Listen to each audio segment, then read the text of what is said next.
Welcome back, Sid.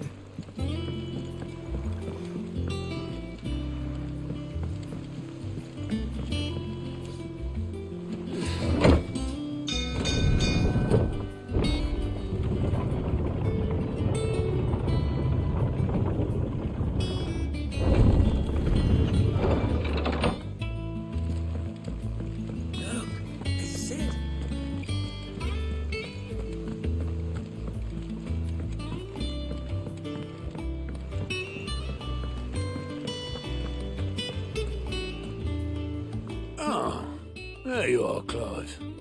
Word of your adventures arrived this morning. Victor sent his thanks. I doubt Kupka will miss the fools he sent to catch me. And not a single one of the bearers we saved showed any interest in coming with us. No one seems keen to join hands with an outlaw. Any news while we were away? None worth mentioning. Gav's still off keeping an eye on the Republican army. Should be back any day now. Understood. If anyone needs me, I'll be in the map room.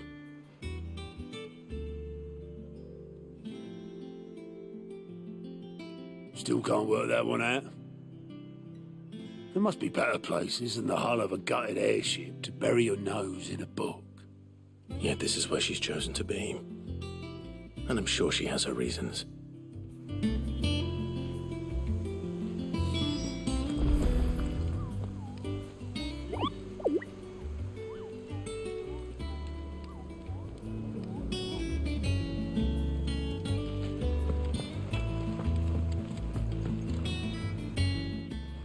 I'd trust I'm not intruding. Back from your mission? I'm beginning to think your habit of surviving cannot be attributed to luck alone. One might say the same of you, Vivian Ninetails. I'll have you know that only 4 attempts have been made on my life, and none was especially memorable. So, to what do I owe the honor? Could it be that you've come for one of my lessons? Is that so hard to believe? Very well, then. Shall we start with the state of the realm? To absolutely no one's surprise, she finds herself at the mercy of armies and outlaws. Well, mostly armies. Though that's not for want of trying, is it, Clive? But the real question is, how did we get here?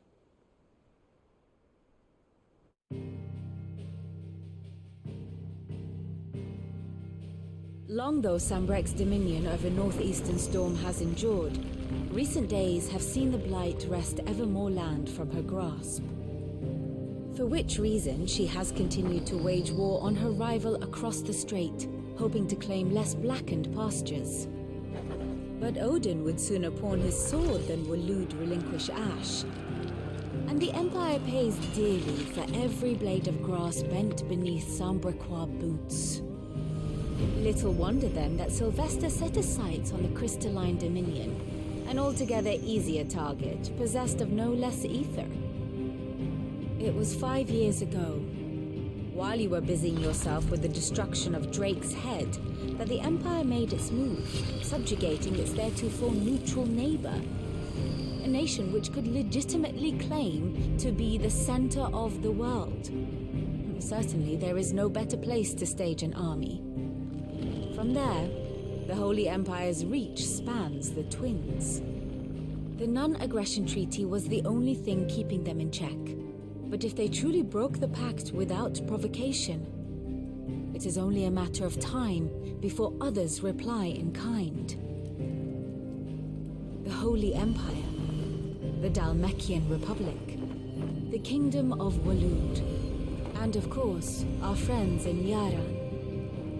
Who will be left standing, I wonder, when the last drop of blood is spilled?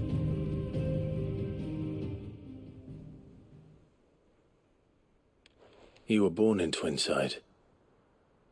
Do you not fear for your home? Oh, dark clouds are wont to gather over the Dominion. Yet in spite of it all, she has ever endured. And when the storm has passed, I am confident she will remain. Now, as to the matter of payment for today's lesson, complete a simple errand for me and we shall consider ourselves even. Even. Right. Return this volume to old tomes in the shelves. Tell him it was, adequate. I suppose it wouldn't hurt to visit our resident historian.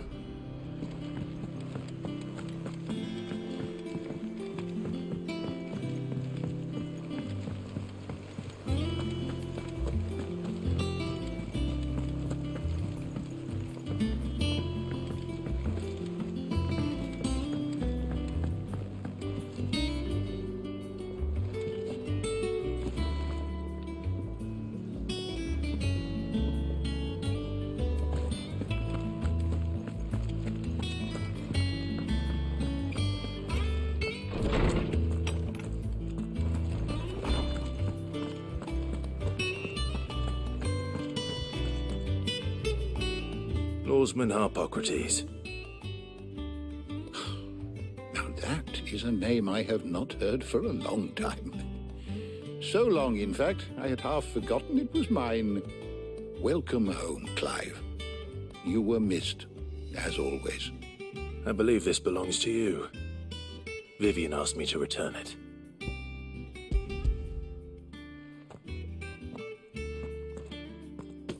Already? Our resident scholar devours books faster than young Tet does lemon tarts. Would that I could do the same. But alas, I no longer possess the necessary constitution for such indulgence, either in words or tarts. That said, I have continued my search for mention of the creature you encountered at Drake's Head. But without access to the great libraries of Oriflamme or the Dominion, I regret that I have been able to find little and less. I am sorry. Please, don't apologize. I'll send word to our associates. See if they can't furnish you with more books. I fear it is not more books that I require, but the right ones. Mayhap we look in the wrong places. There are still libraries to the north. I'll see what I can do. You are too kind. There are not many in this world who would indulge the whims of a tired old historian. Not too tired to go filching Kupo nuts, though. Always got a pocket for him. Nicks him off the Moogle. Hush now. We all know there's no such thing as Moogles.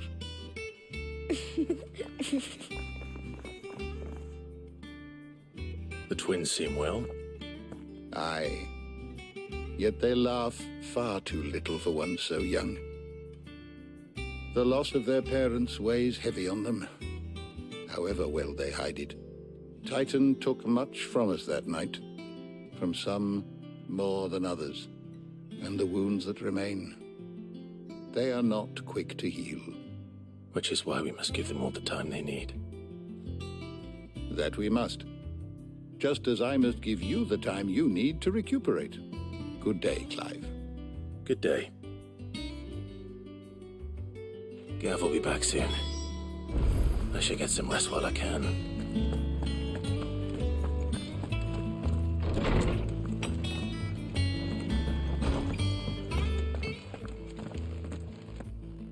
Not back a blink and you're already off solving everyone's problems.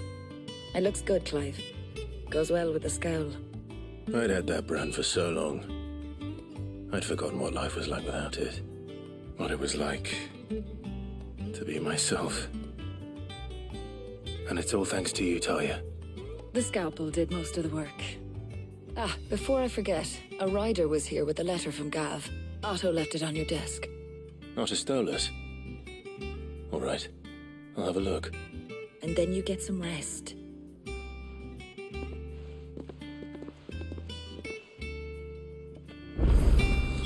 What could Gav have thought worthy of a letter? Once the hall's swept, it's over to the Tavern Crown.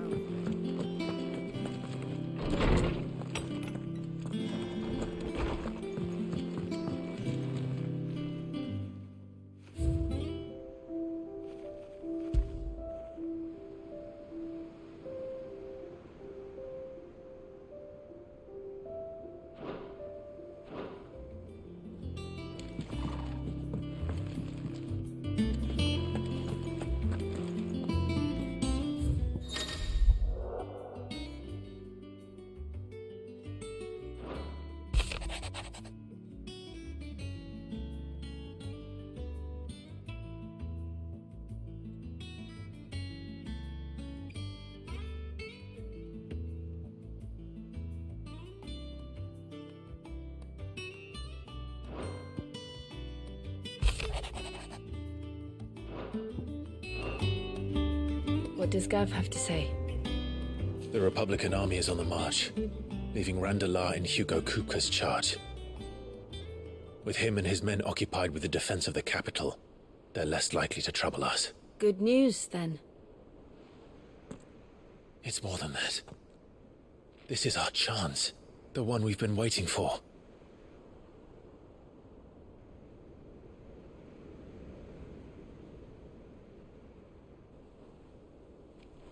But look how far we've come. All that we have here, our friends, the hideaway, are they not cause for joy? 5 years. 5 long years. If I could only command this power I've been granted, we might have achieved so much more. But each time I reach for it, it's like something is holding me back. Summoning an icon exacts a price not easily paid. Your body knows this only too well. It's merely trying to save you from yourself.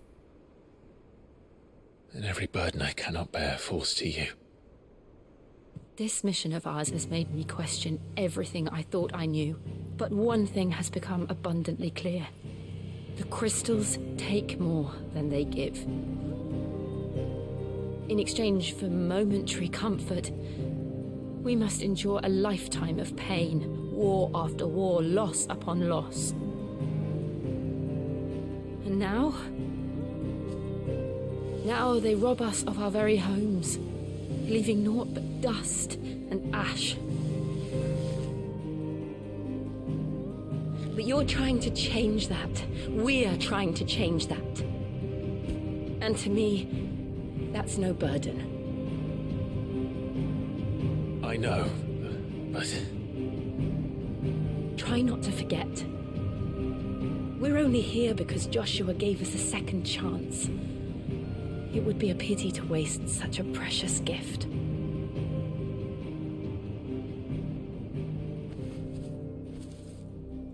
He did.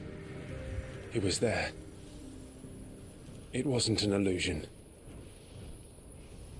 I heard him call out to Ultima.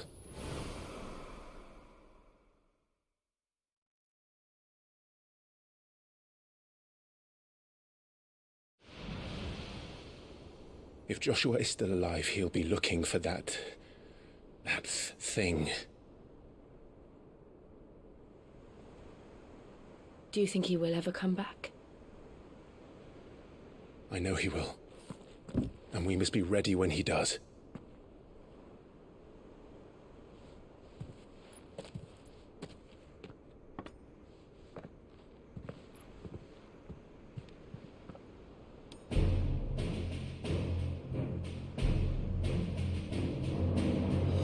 To a world without mother crystals. To Cid.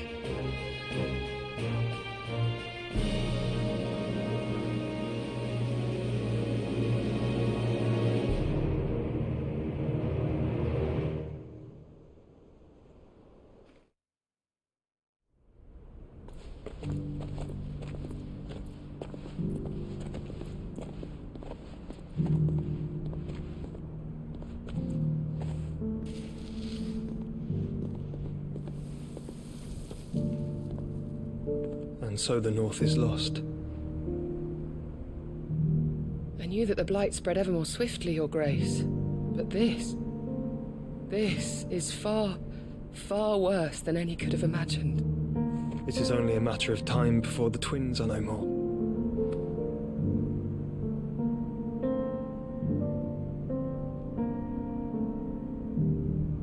The world marches ever closer to its end, and here we chase shadows. Tell me, brother, are our efforts in vain?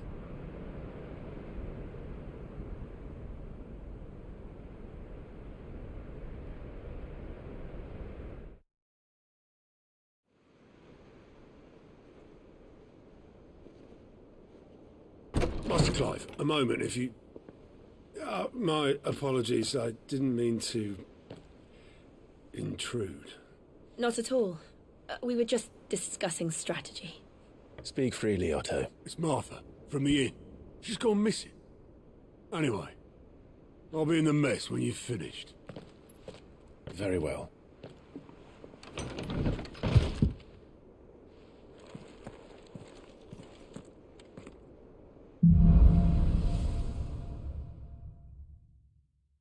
What would make Martha leave the rest?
I don't know. Perhaps I should just... And what can I do for you?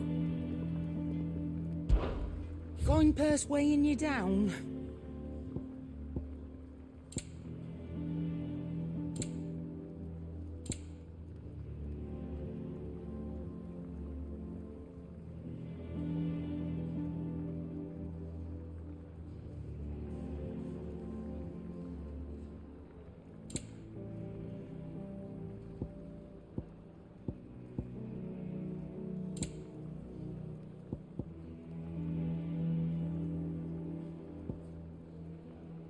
Come again. Or don't.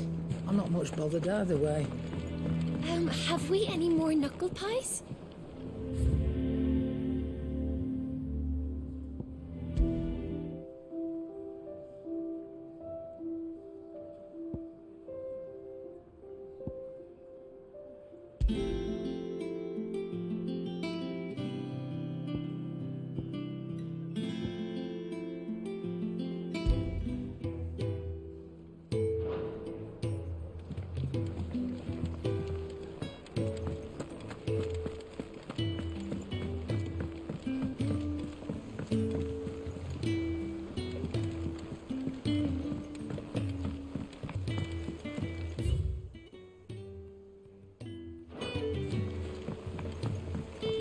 Sid?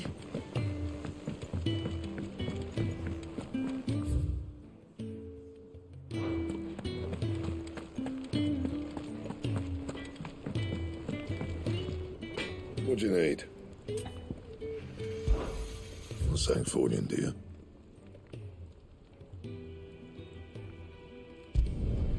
Not bad, if I do say so myself.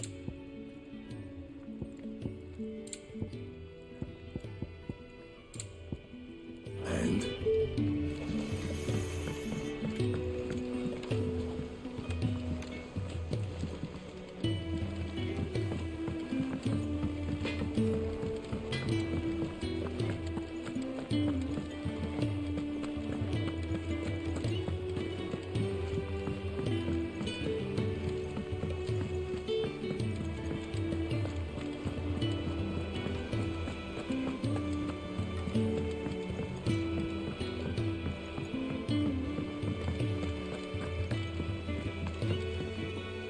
Here for another of my lectures. How may I help you today?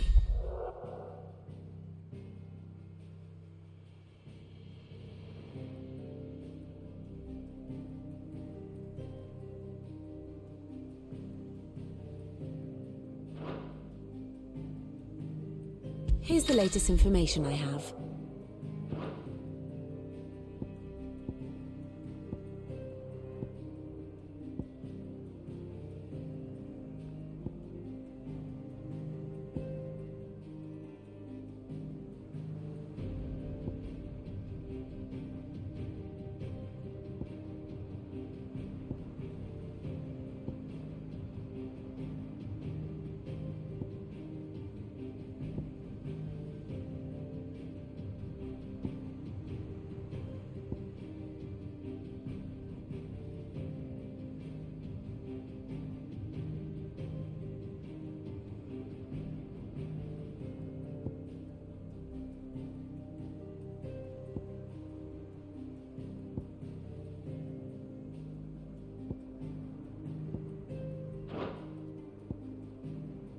Here you are.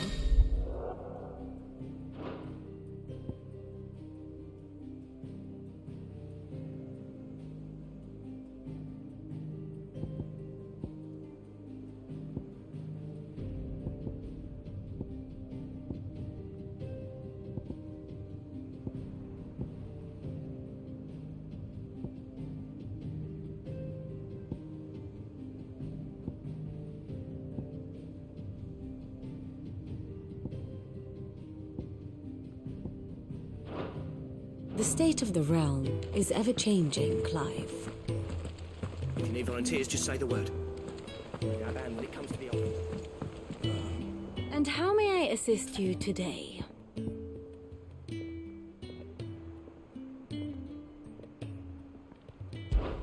I admit,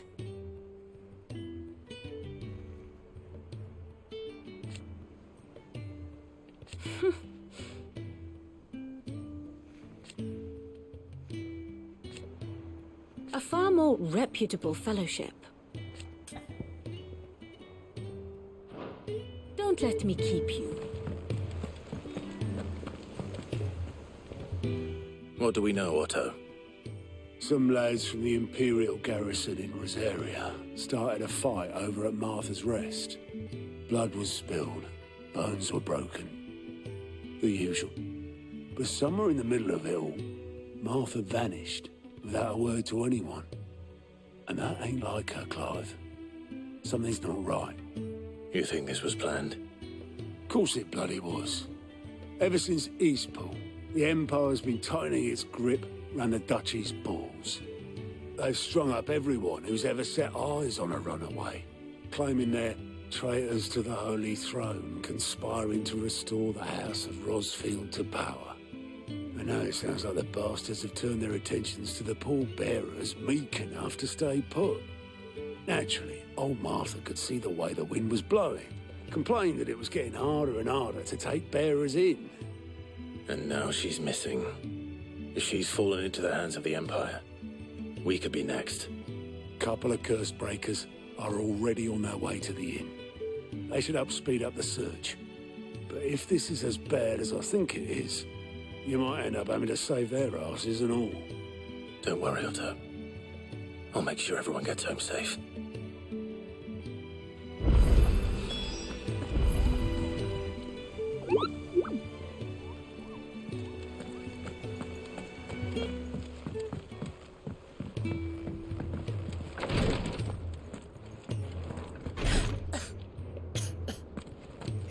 Rosaria's not so kind to travelers these days.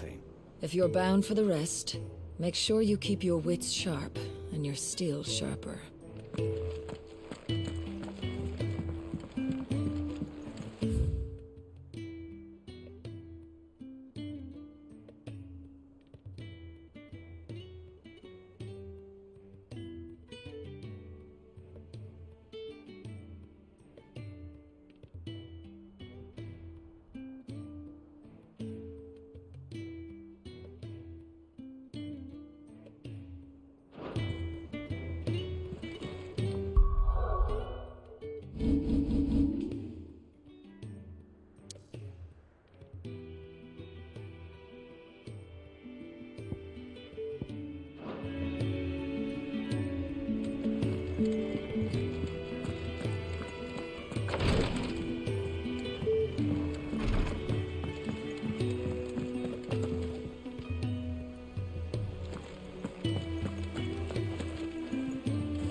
This plank will have to be replaced. Nearly half the crates were lost to mountain.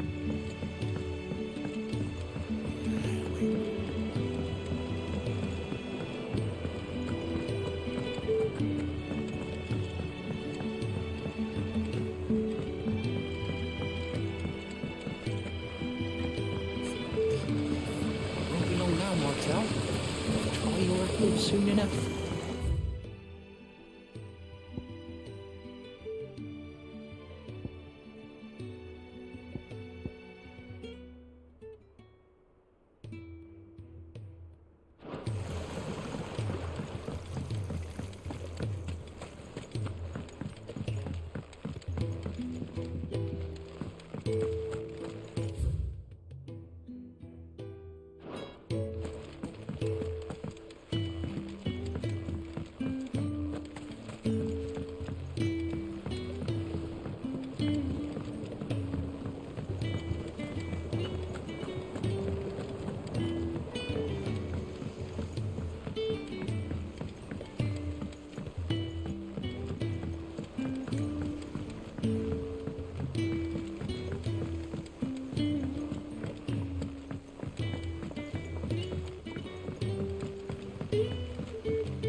Charlie says I can't go and play. What do you say?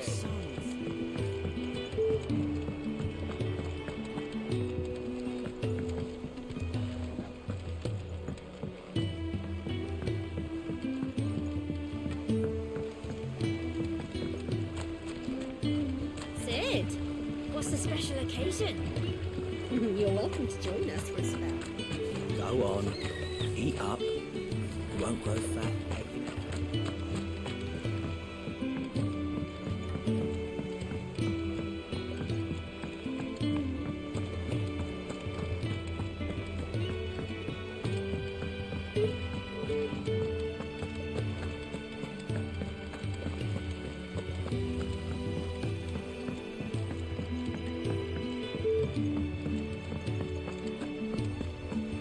If you need volunteers, just say the word.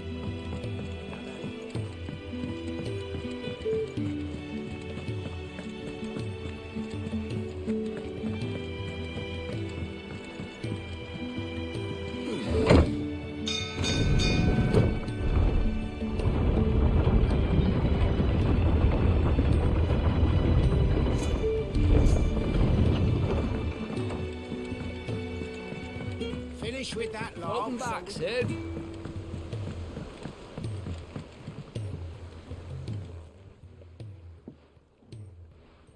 Damn blighted bilge. Is everything all right? Aside from the holes in my hull, everything's roses. The lake water doesn't agree with it, then? That's one way of putting it. And unless you got some grand scheme to suck the black from the lake like we do in the atrium, that slurry'll keep eating away at the timber like young Tet does our lemon tarts. Suppose a coat of pitch might stave off the rot for a moon or so, assuming we had any pitch, which we don't. Not any bloody more. Doubt the old tub's got more than a dozen runs left in him.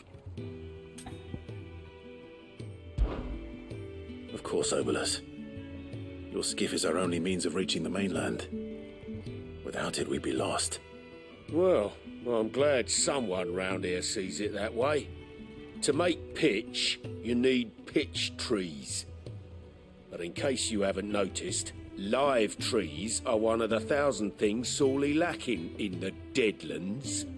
Now, I'm not so unkind as to ask you to fell a faraway forest and lug the logs back here to the mere, which is why we'll be needing a suitable alternative. And it just so happens I once heard the thorny pitchers of Curltail Falls cover themselves in a sticky wax to trap birds and beetles and whatnot. Might be enough to tide me over. Sounds easier than felling a faraway forest, that's for certain.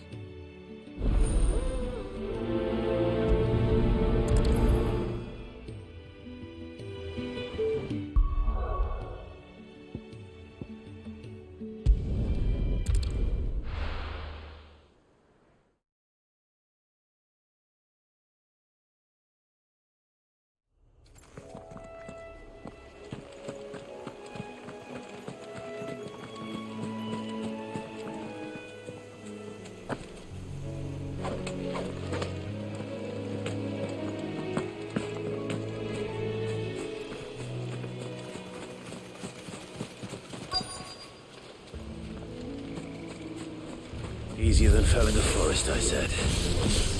The trees don't have teeth.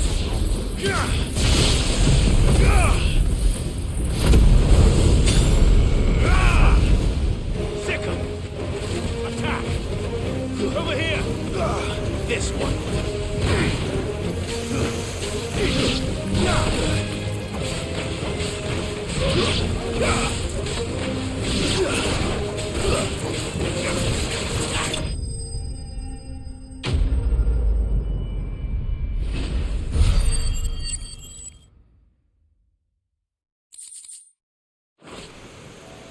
I can't imagine Obelisk needing any more than this.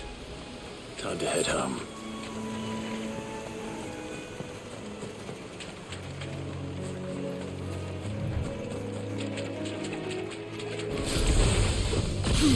Time to fight.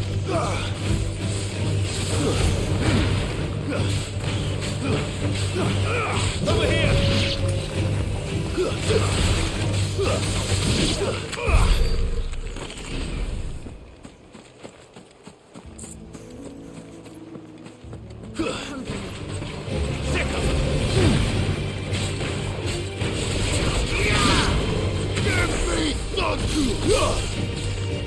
for it! Get him!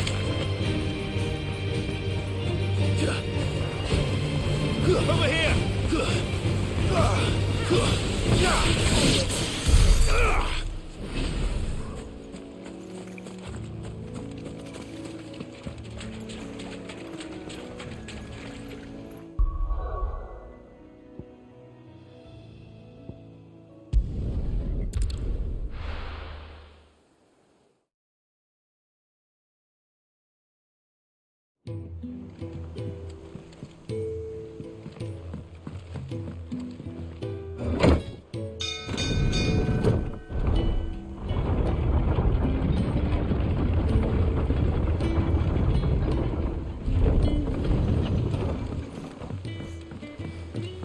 Finish with that log, so back, Sid.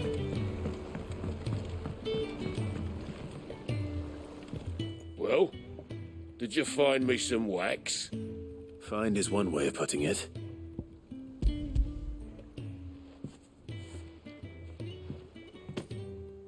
Ugh! Reeks like a chocobo's arse. I don't suppose the Argo will mind as long as he stays above the waves. Argo? So your boat has a name? I didn't know. Yeah. Same as me old man. He was a ferryman himself back before the Blight came. The boat's all I have left of him. And thanks to you, he'll sail another day.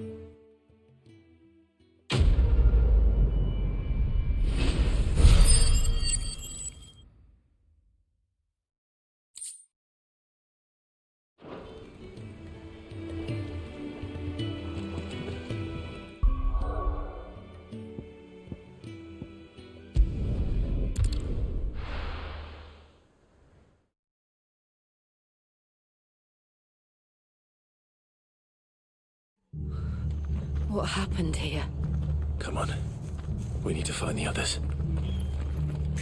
Best off staying where we are for now, I reckon. Let's get you to a physical, shall we? Sid? What said you'd be coming?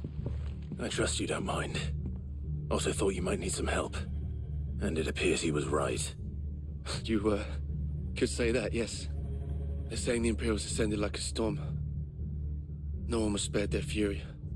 Martha tried to step in and calm things down, but All our efforts got her were a pair of iron shackles and a hard march. Any idea where? Judging by their tracks, they headed towards Sorrowwise Bay. To the Abbey, sheltering Martha's bearers. The bastards. Jill and I will go after them. You take care of the people here. We will. But, before you go, one of the locals heard something. He said the soldiers were talking about a culling. I don't know how big this is, but it doesn't sound good. Be careful out there, Sid. You do the same.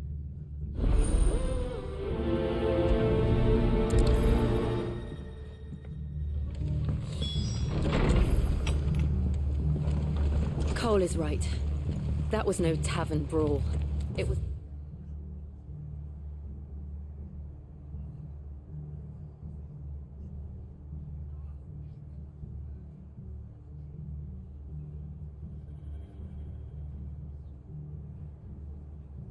the message.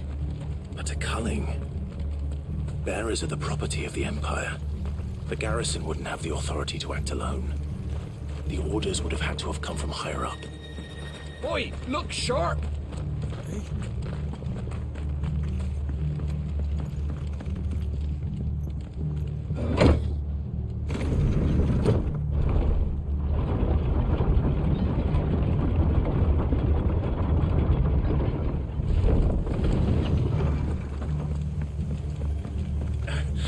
If those Orsons touch that.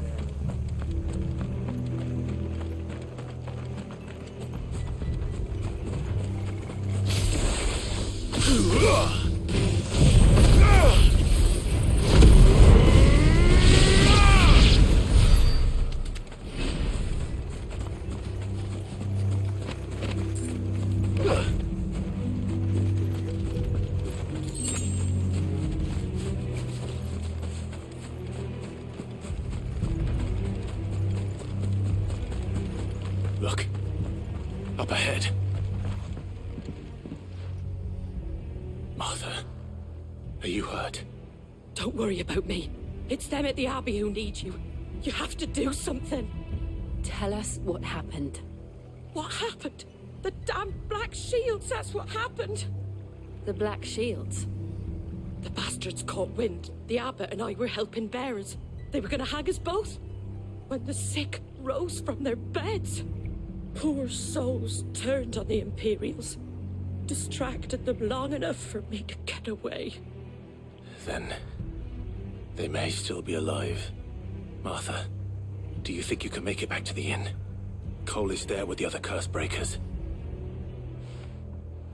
I think so. Thank you, Clive.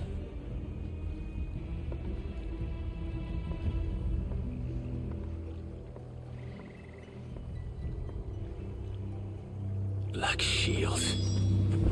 Is this some sort of twisted joke? There has only ever been one Order of Shields in Rosaria, and they fought to defend all her citizens. Seems a step too far, even for the Empire. It's attack! Go for it! This one! Take it easy.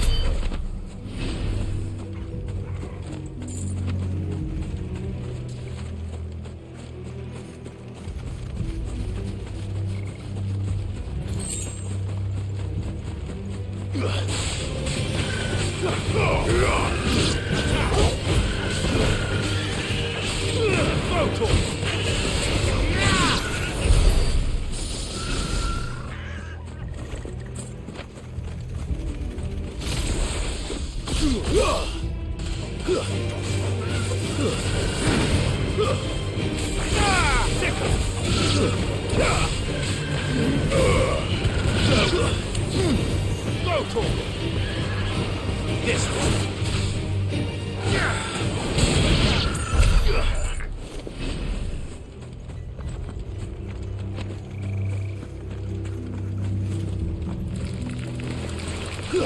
Go for it! This one!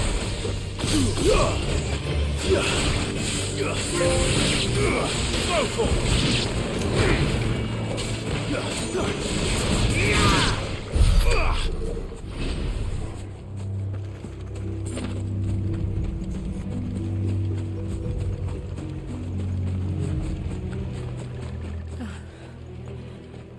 Are we too late? There might still be someone inside.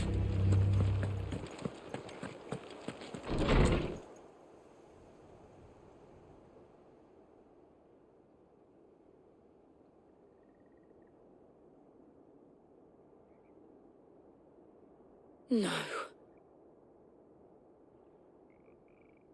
Damn it. I thought you lot were all spent. Murderers. They drove the bearers to this. Wait. These two aren't turned. That bitch of an innkeeper must have sent them. Colluding with the enemies of the Empire is a serious offence. And for their crimes shall they be punished. Such is the law. To dwell in darkness that we may purge the night and welcome lasting dawn. On these our swords we swear. How dare you speak those words? Have you no honor? Clive. This won't take long.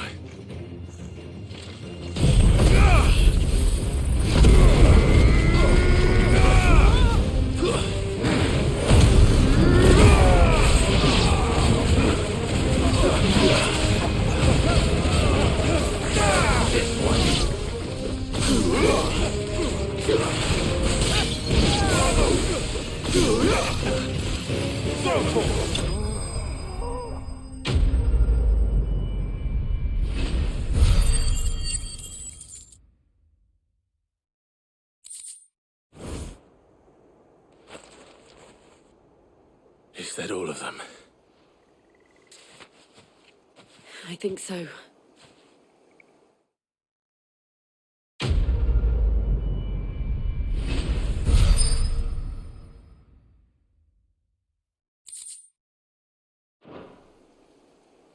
I didn't see the abbot. He may still be alive.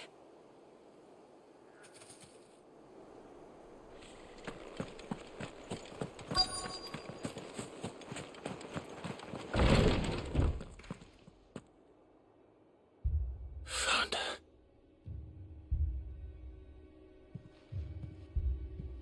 The abbot.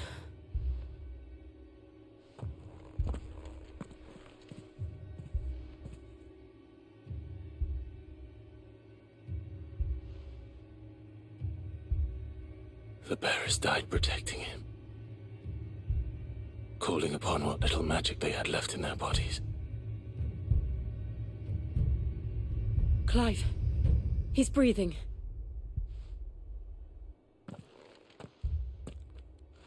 We're friends of Martha.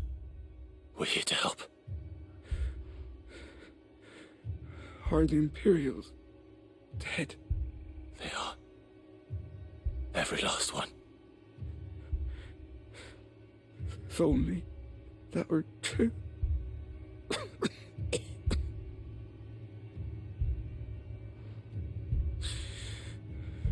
Black Shields will return. The Cullings will continue. Rosaria will never be saved unless we save her. Tell Mother to beg Cid's aid and tell her this wasn't her fault. I shall. Cid! Where are you? Cid! In here! We found a survivor! Clive. He's gone.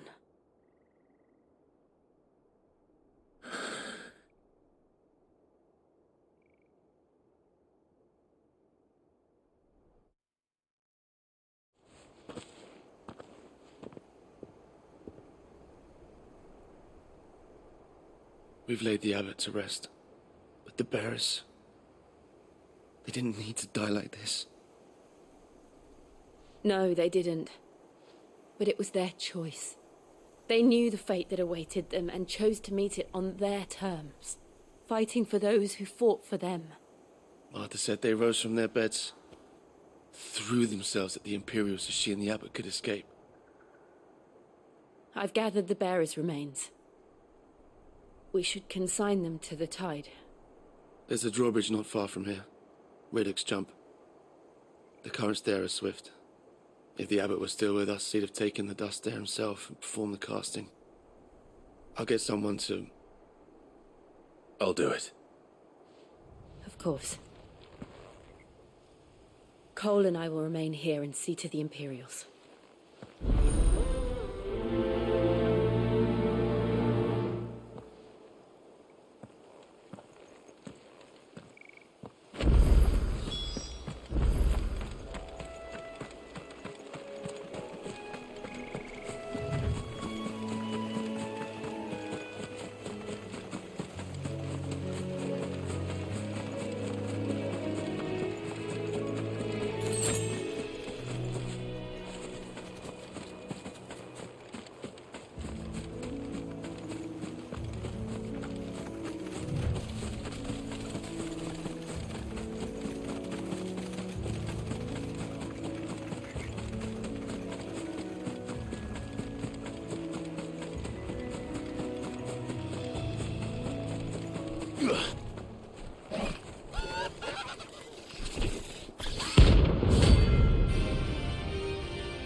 Do you think it's spotted us, Thorgal?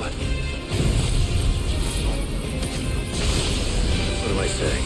Of course it has. It's a floating eyeball.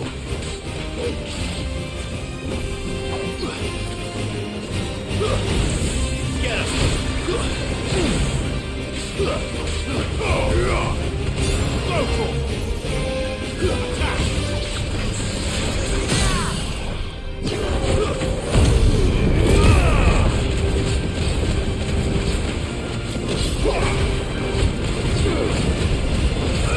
This one.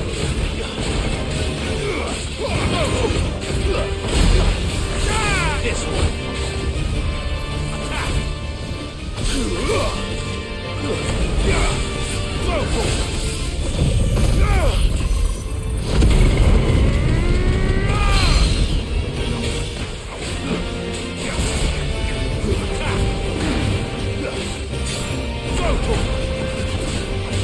Over here. Nice try.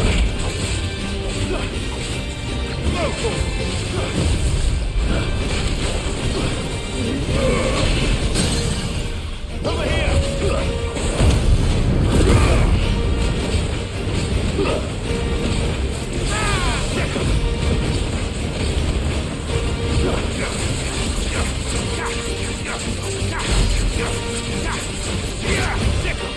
Give me the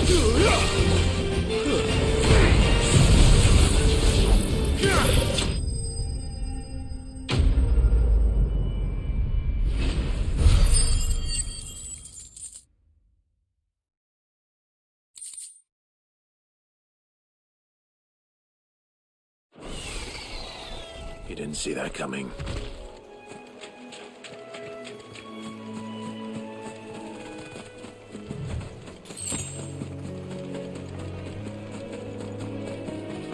That must be the bridge.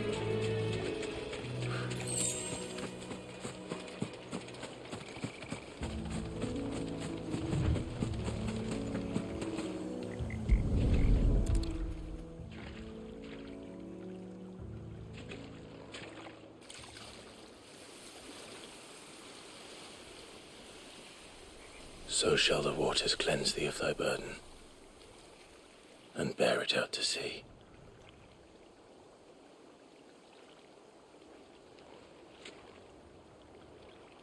And now they are truly free. I hope so. What of the Imperials? A pyre was made. It's more than they deserve. We should go back. Cole is worried about Martha. All right.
They called themselves our country.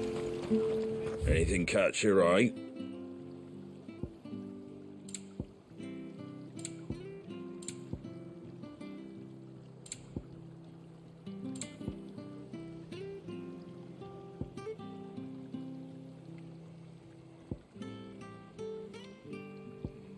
Very well.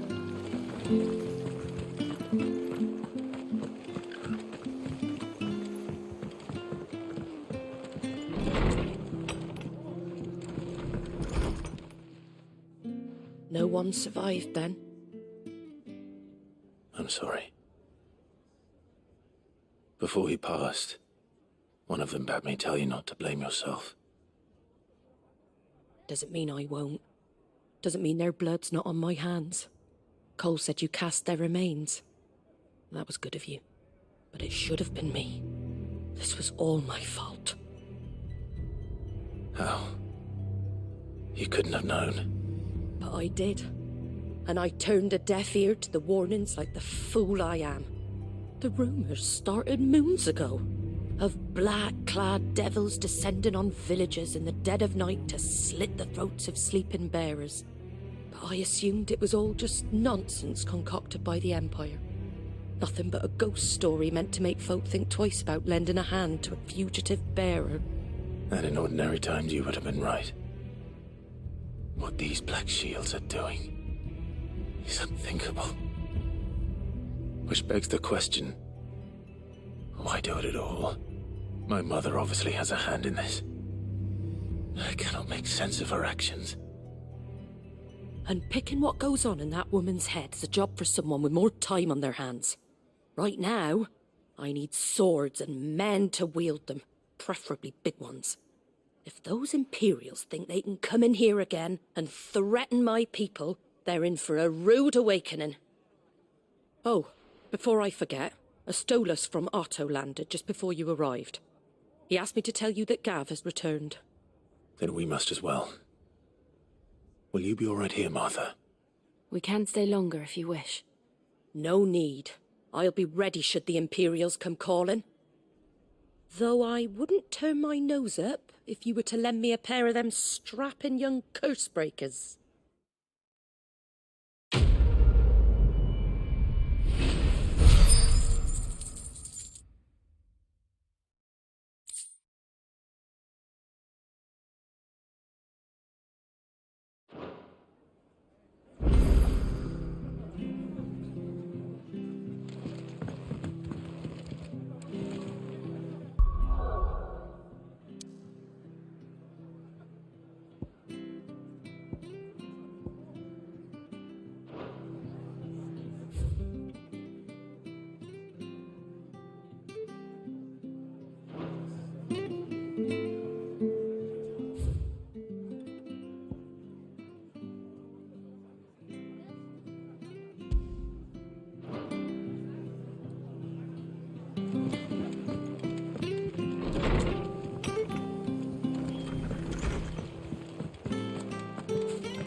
Try not to move.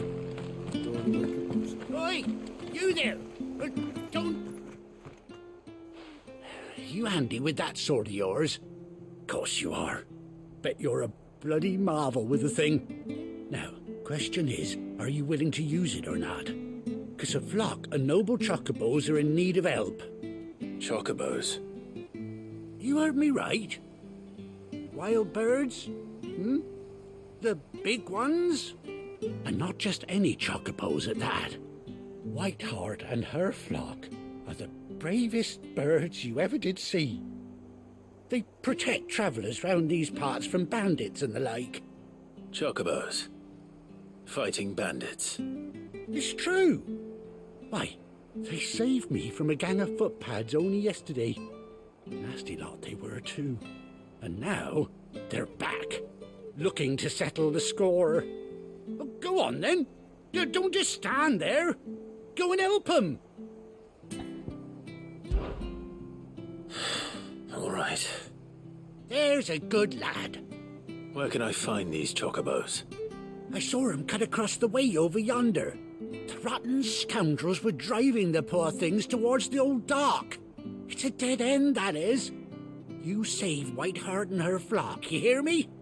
There ain't a pluckier bird in all the world.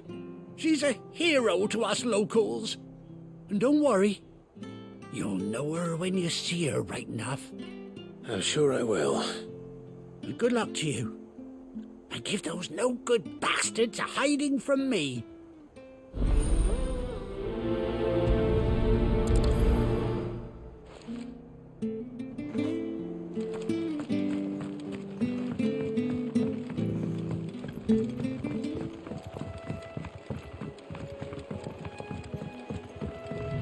Whiteheart.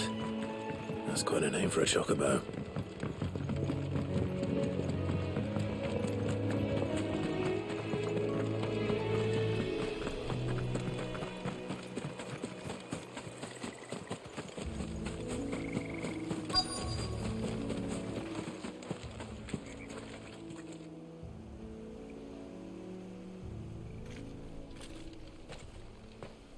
A white feather. I thought Ambrosia was one of a kind. Speaking of brave birds. Looks like they went that way.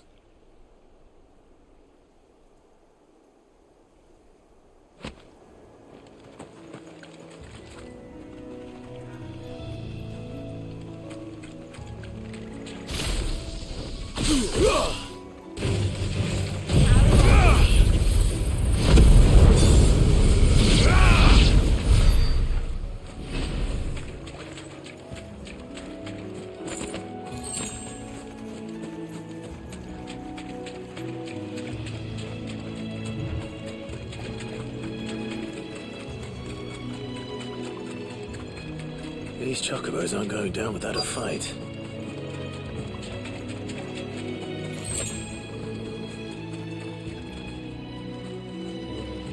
They're in trouble.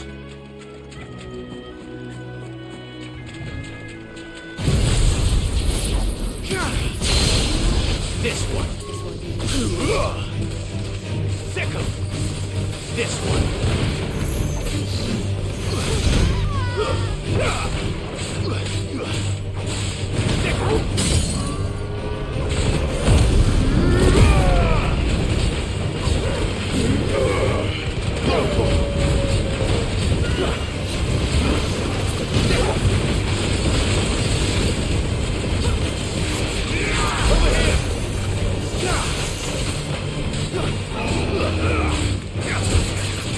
Nice try.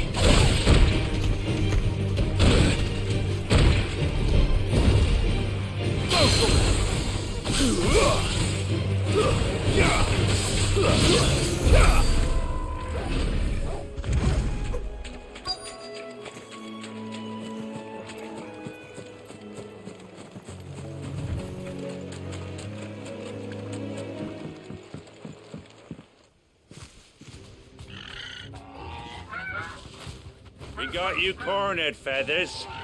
You didn't think you'd seen the last of us, did you? You've been bad for business. But I reckon someone will pay good coin to mount your head on their wall. Not around here, they won't. Oh. And why's that, eh? Because she's something of a hero in these parts. You hurt her, and I hurt you. Piss off. Or better still, how about we hurt you both? All right then. But don't say I didn't warn you.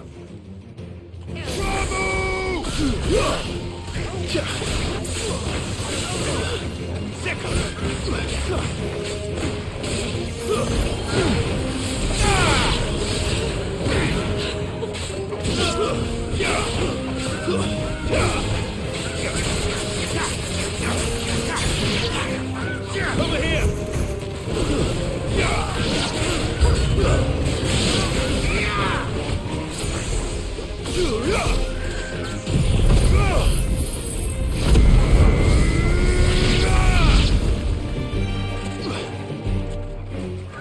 Get him!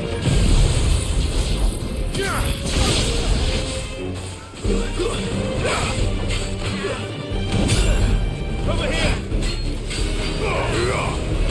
Get him!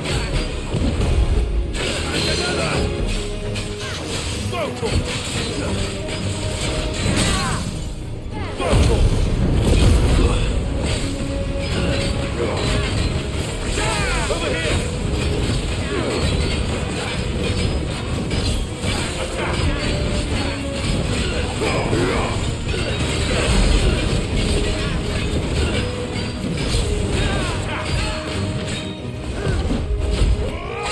Nice try. Get him! This one.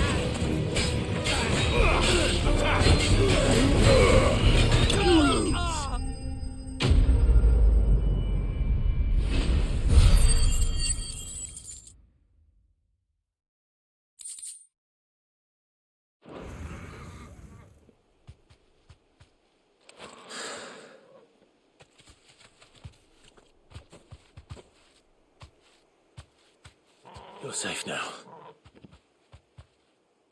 White Heart, I presume.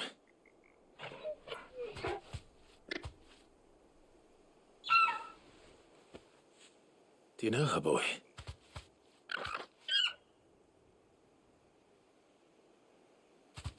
That scar. It couldn't be.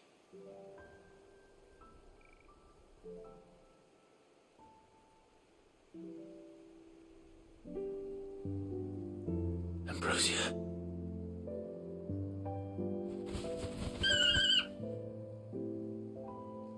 It is you. You survived.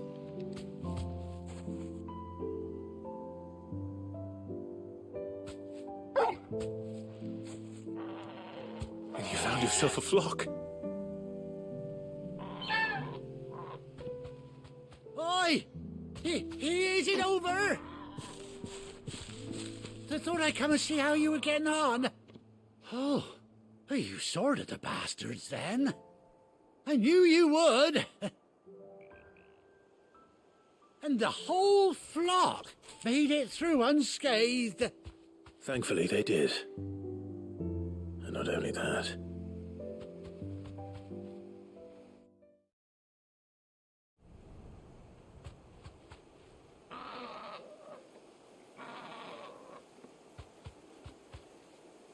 Well, I'll be. I never stopped to think our hero here might once have been someone's mound. Though I dare say she'd suit a fine fellow like yourself. Reckon our feathered friend must have learned a thing or two from her master. Kind-hearted warrior that you are. Bird like her would have cost a princely sum. You born a lord or something? Well, Oh, no, sorry. I didn't mean to pry. Don't matter who you are. You done right by me. What is it, girl? She wants her master back, I reckon.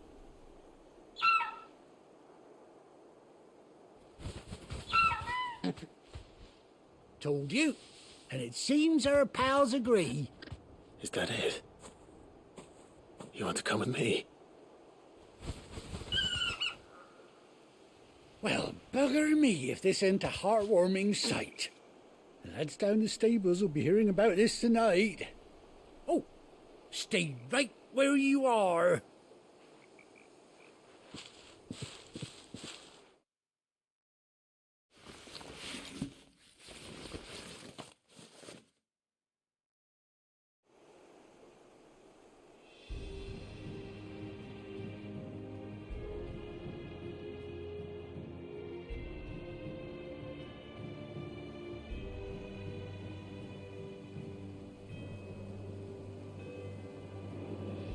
Doesn't she cut an handsome figure, eh? She does indeed. How much do I owe you? A few scraps of leather's the very least I owe old Whiteheart. Oh, I'll be sad to see her go, of course. But she's earned her right to happiness and more besides. Don't you worry, we'll get along just fine without her. You hear that, Whiteheart? You've earned yourself some time off. You have fun traveling with your master now.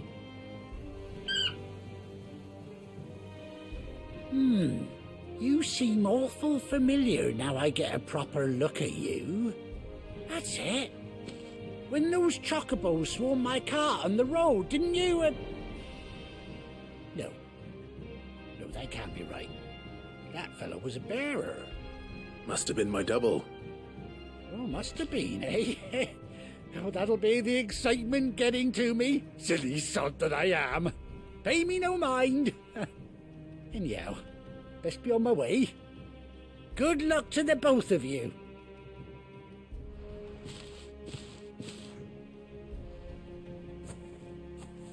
You take care of your flock for now. I'll call you when I need you.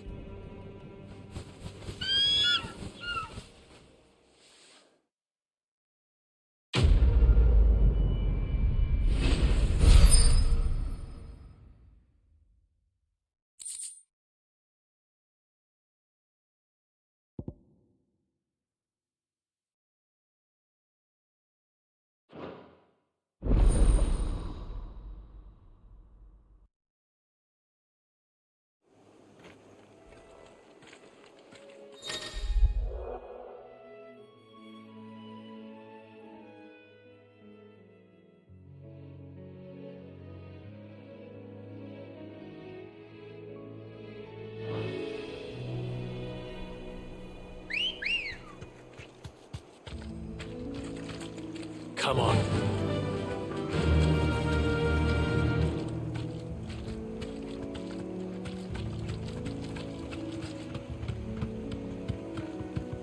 Oh.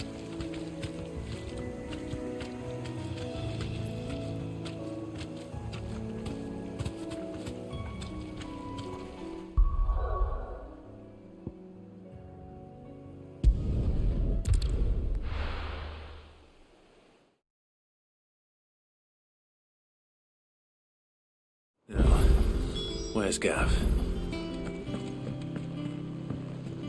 I hear there's trouble. But none of the curse breakers have returned. Ah, Clive! Oh, I've missed that scowl. Where's my report? What, no kind words for your old pal Gav? If it's kind words you're after, you're fishing in the wrong barrel. Now sit down, you fool.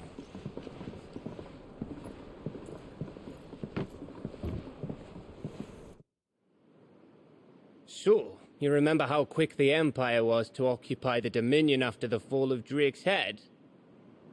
And how pissed off all the other nations were that they didn't think to do it first? Half a century of independence gone at the whim of a madman. So much for their bloody treaty. Clearly, the promise of unblighted land and the world's supply of crystals was too much for his radiance to resist. And now the Republic's finally decided to follow suit, using liberation as an excuse to declare war on Sambrek. lined up right outside the Dominion's gates as we speak, looking to starve the Imperials into submission. And now all eyes are on the Strait of Author. While the two nations beat their shields, the rest sharpen their daggers, ready to set upon the war-weary victor. They'll never see us coming. It's time we moved on the Mother Crystals.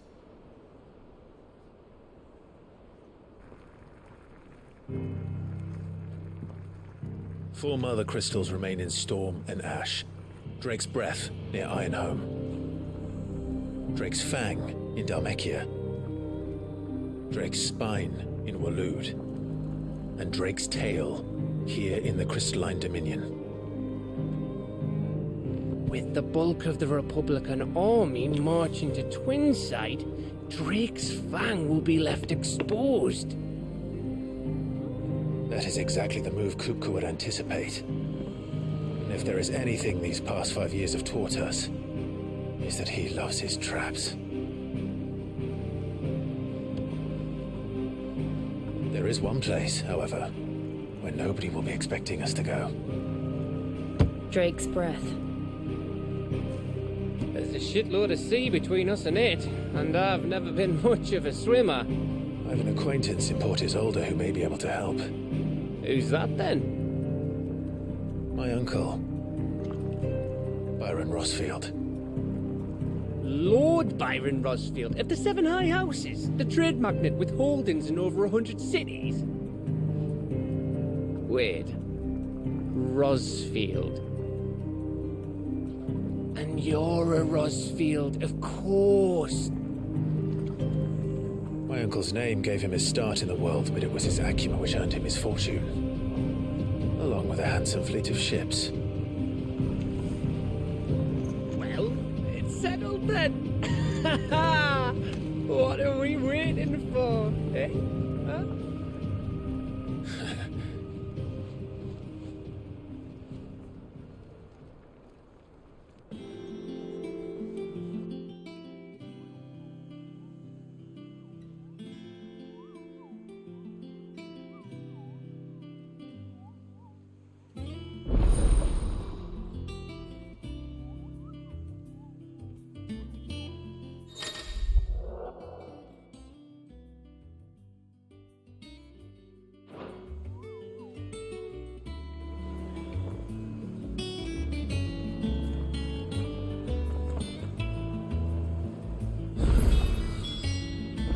What are we waiting for, indeed?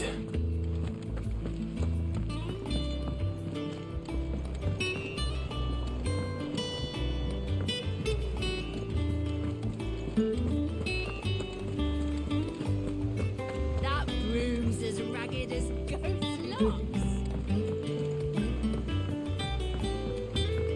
So Mather's all right.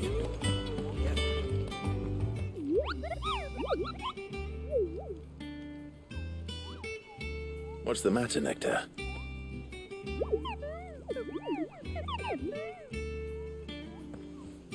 The Hunt Board? It's where the Cursebreakers post sightings of particularly fearsome beasts. Those that might pose a threat to our operations if they were left to roam free. Just because they can't be dealt with when they're spotted, doesn't mean they can't be dealt with later. Was that what you wanted to know?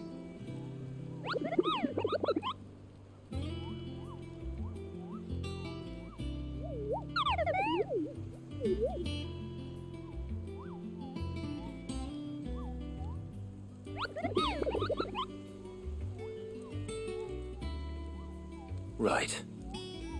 Well, leaving your mightiness aside for the moment, the people of Valisthea are going through a lot already. What with the Blight and the war.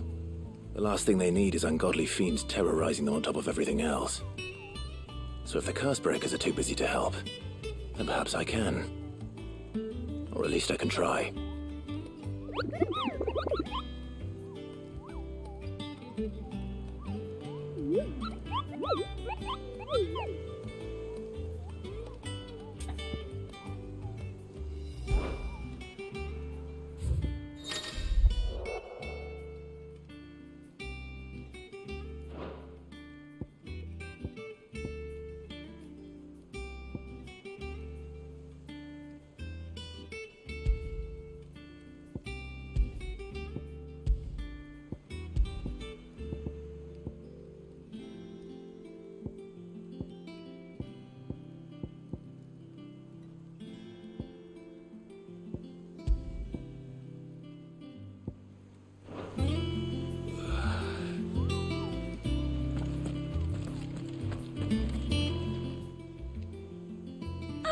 alive!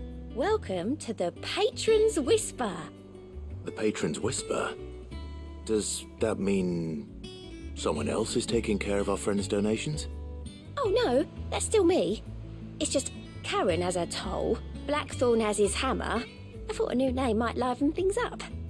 I still catalogue every item that arrives, in addition to setting aside those tokens of appreciation the sender has specified are to be presented to you personally. Would you like to see if we have any?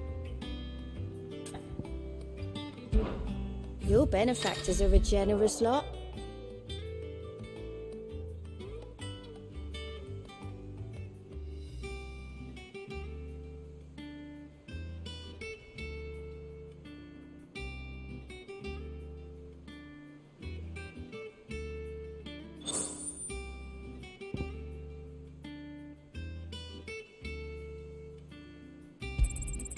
You earned this.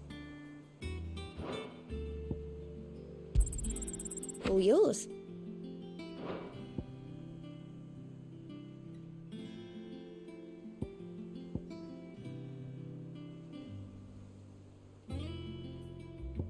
Best of luck out there, Sid.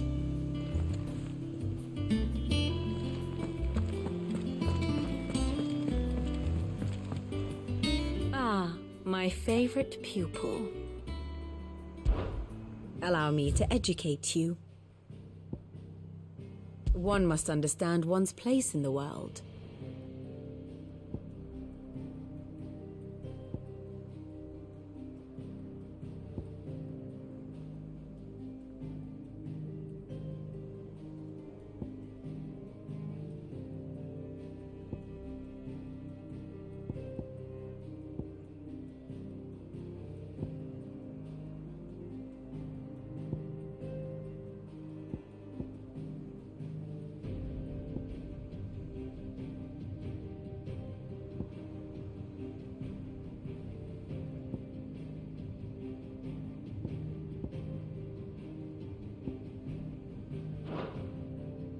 Of course.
Very good.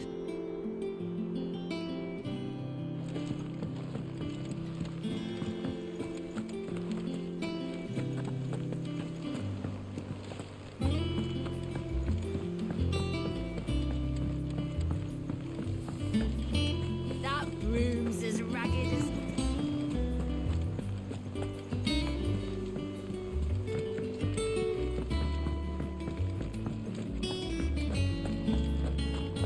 I think it's all right to touch him.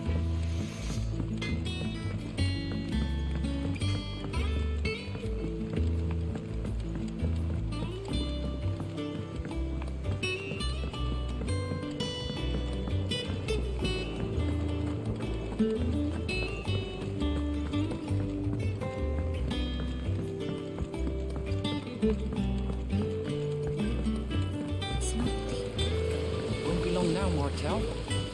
Sid, I was hoping to speak to you. Is everything all right? Oh, yeah, it's just, well, as you know, we've been trying to grow fruit down here.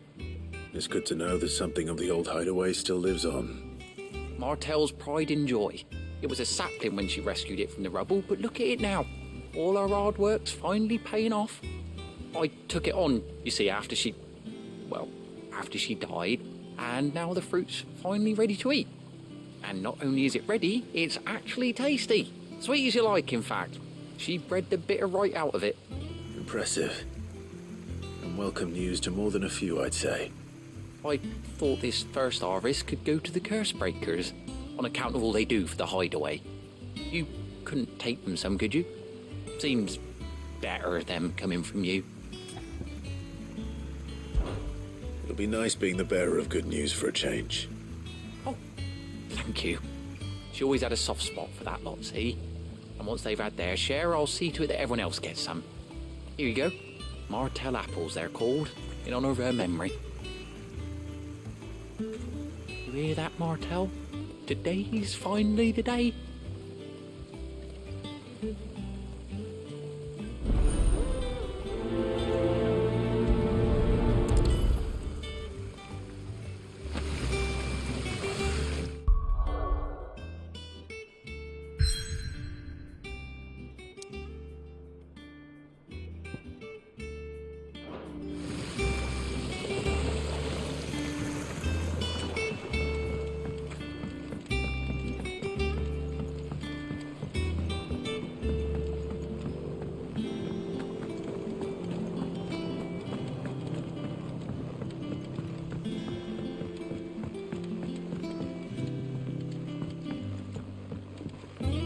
Did you come through the forge today? It smells like a still.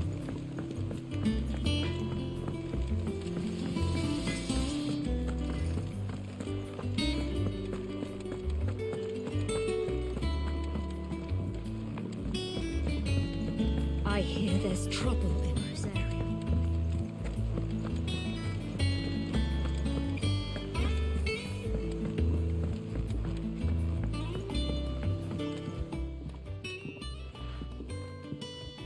You two look like you could use something to eat. Here, courtesy of Martel.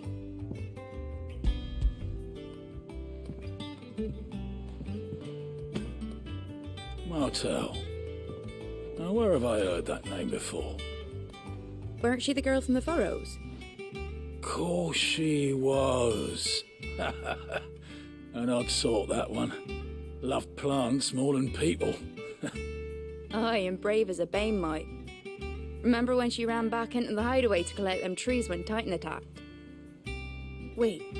These aren't those apples, are they? Well, I'll be. She'd have been proud, and rightly so. Thank you, Sid.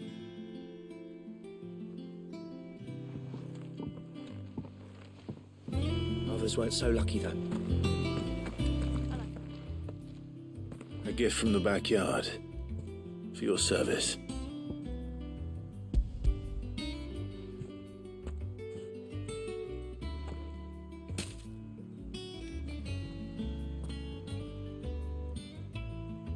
Blimey, these take me back. I haven't seen a hideaway apple since. Old Sid was the only one who could stomach the things. He'd nab 'em right from the branch, make Martell livid. Not that anyone could stay mad at the man for long. That sounds like the Sid I knew, all right. Planning on keeping that lot to yourselves, were you? Hang on. These aren't Martells, are they? I'm glad to see someone carried on what she started. Can't have been easy, not in the Deadlands. Reckon she'd be happy knowing all her hard work didn't go to waste. Clive, tell the lad down in the backyard to run some over for me, will you? Not so much as a thank you. Well, I've got some manners at least. Thanks, Sid. You can leave the basket with me.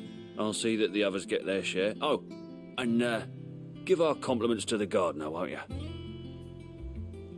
That was the last of the apples. I should head to the backyard and pass along everyone's regards.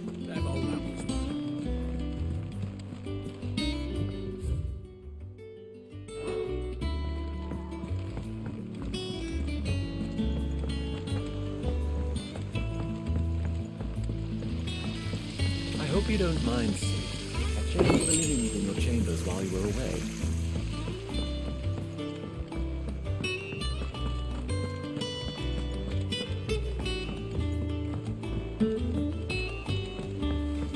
That broom's as ragged as...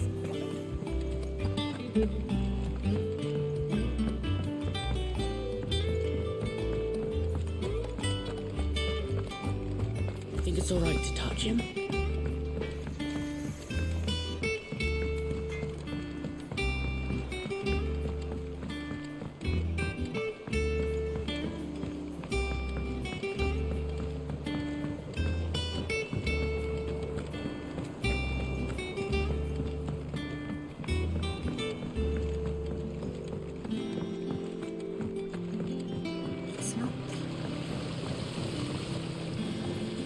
Cursebreakers sent their thanks. And their compliments. They were clearly very fond of Martell. They remembered her. After all these years. I suppose she was very kind, even to a tongue-tied lummox like me. You were one of the good ones, Martell. Why did you have to die? She put everything into her work.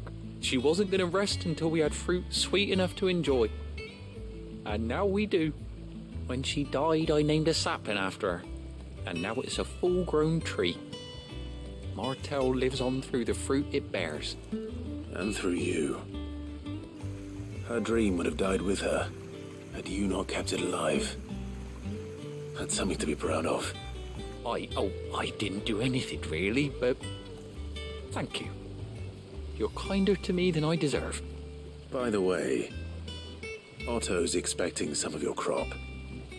And I wouldn't mind some of it either, if that's not too much to ask.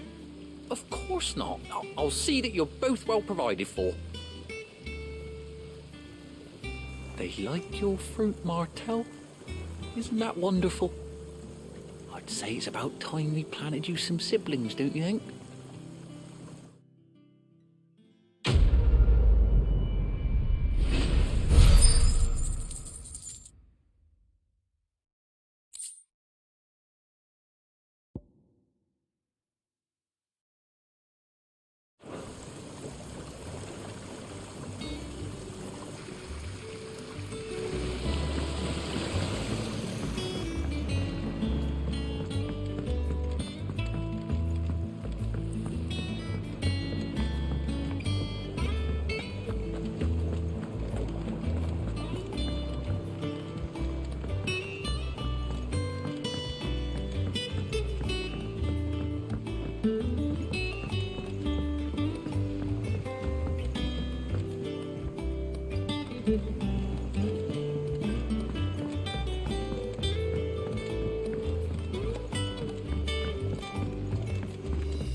Do you think it was wise to leave, Gav?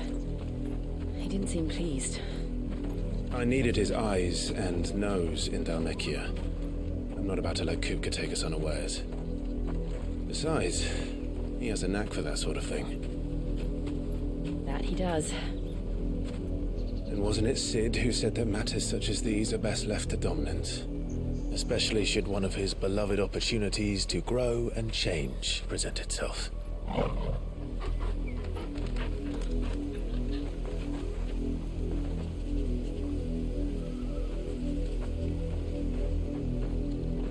I always knew that I would return one day. Return to Ironhome. For what?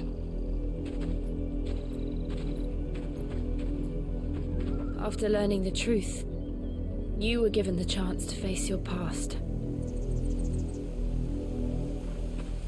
If I am to continue at your side, I must do the same.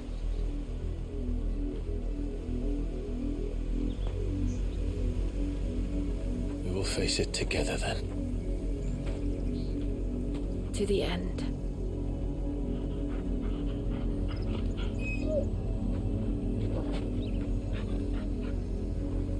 Come on.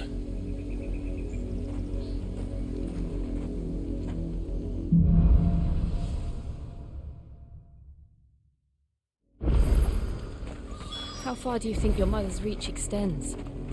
Will we find the same tragedy in the south as we did at Martha's Rest? More than likely. Which is why we should hurry. There are still many settlements between here and Port Isolde.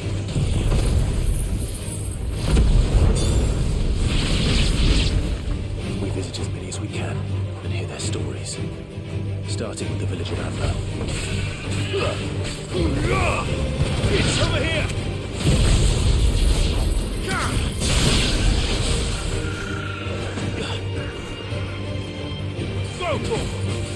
Get him!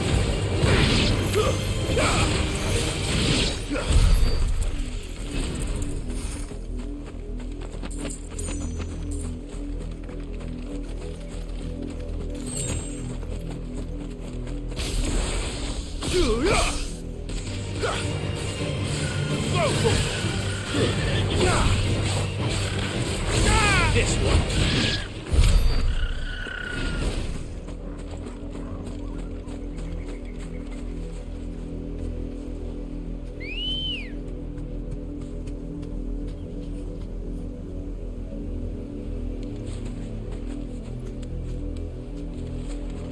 Let's go.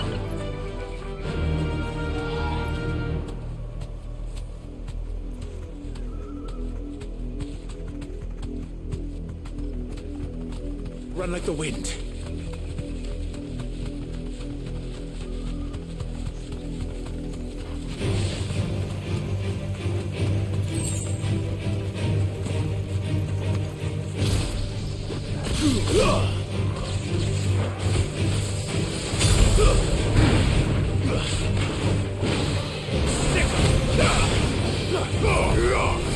Get him!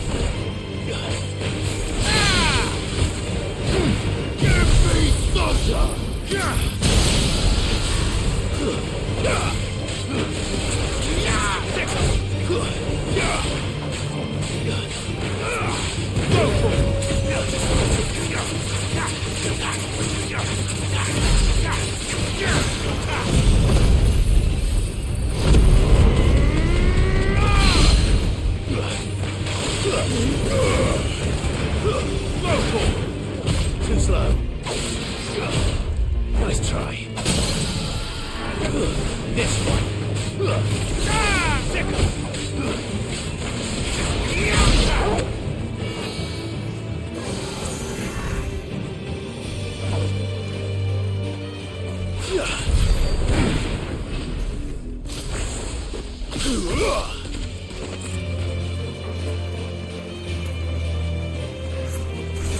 Over here! Go for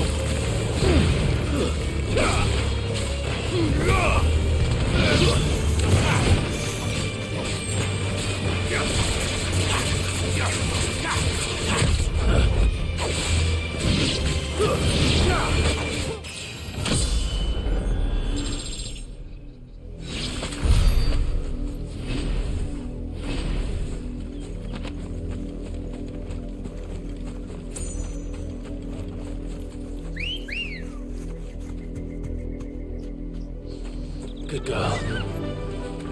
Faster!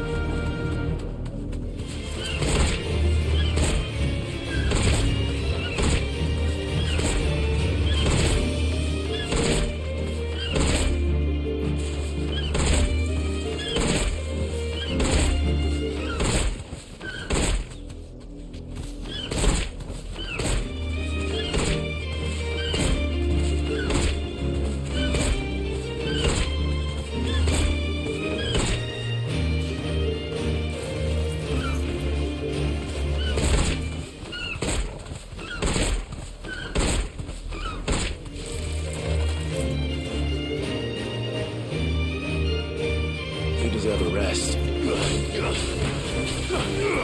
Sick 'em! Get 'em!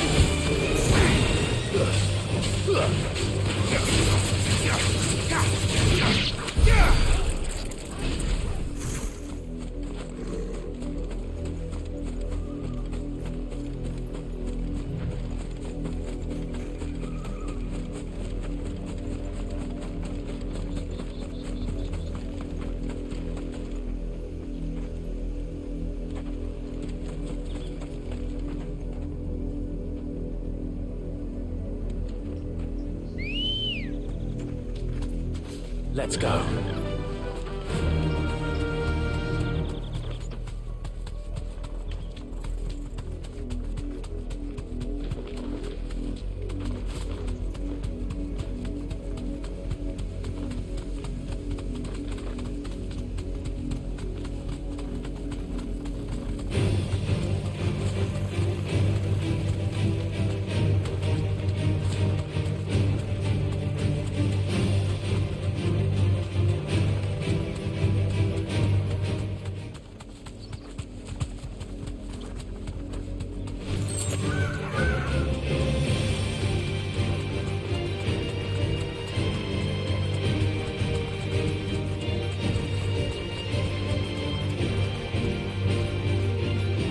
Straight home now.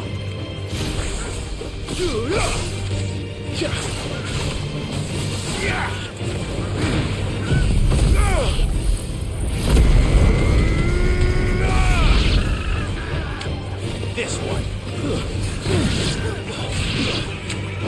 Go, Torgal! Get him! Sick him! Attack!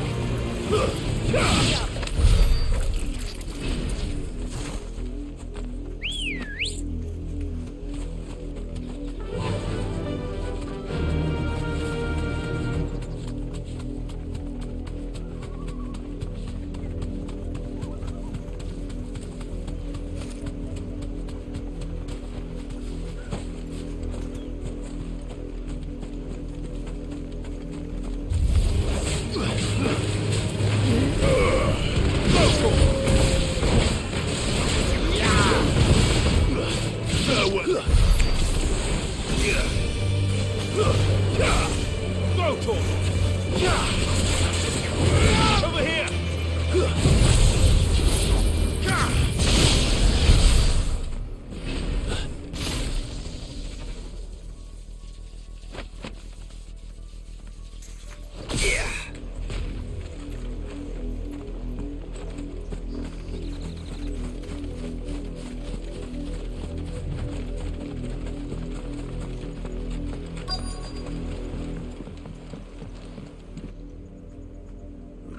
Mockery of justice is what it is.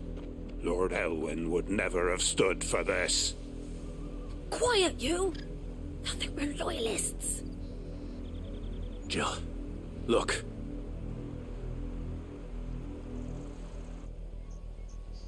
Rosaria must be cleansed of the stain which befouls her, that she might rise once again from the ashes to welcome a new dawn.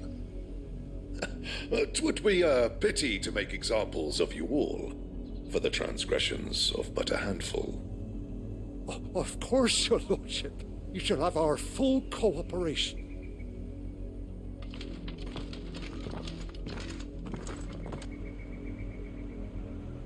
What business could the Black Shields have in a village this small?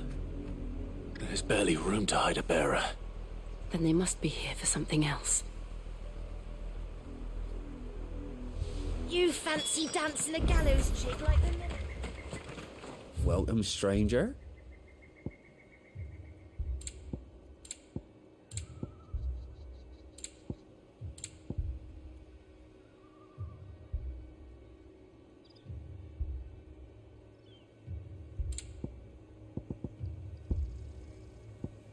Are you well?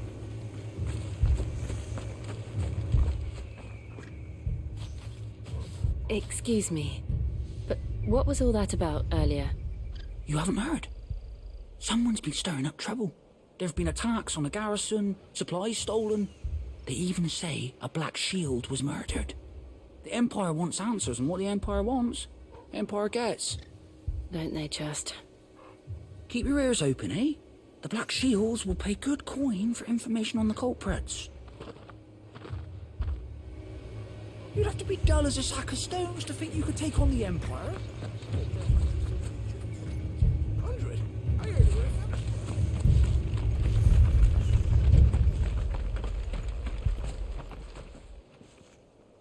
You seen him, didn't you?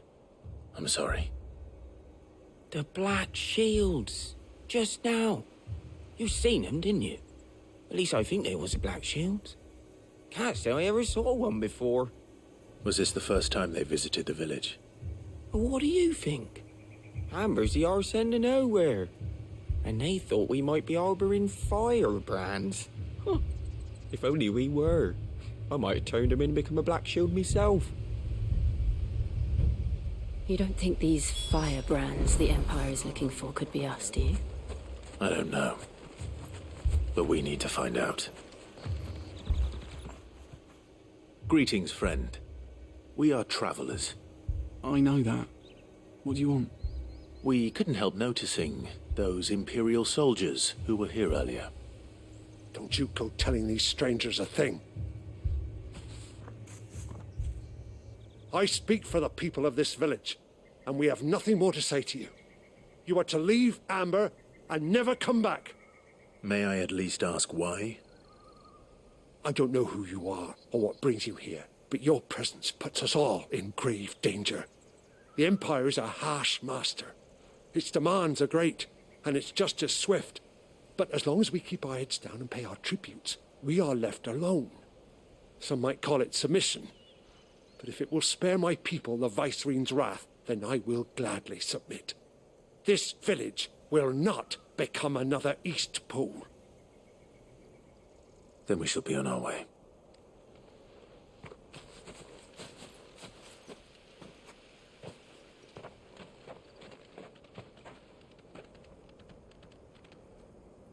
These people live with a knife to their throats.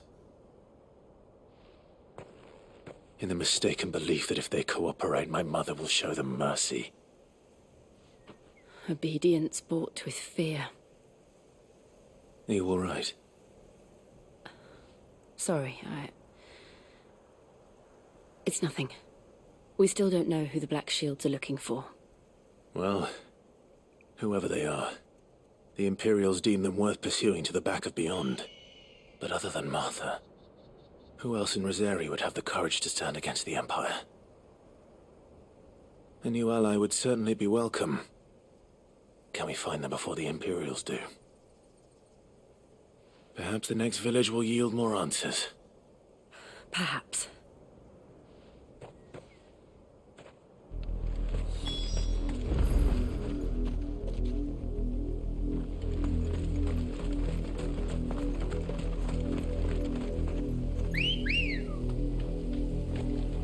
Good girl. This pass will take us through the mountains. And directly into the path of whoever or whatever lurks here. Fly, Ambrosia. Thanks. Ever since the Apollo tree, we've seen more and more of these echoes.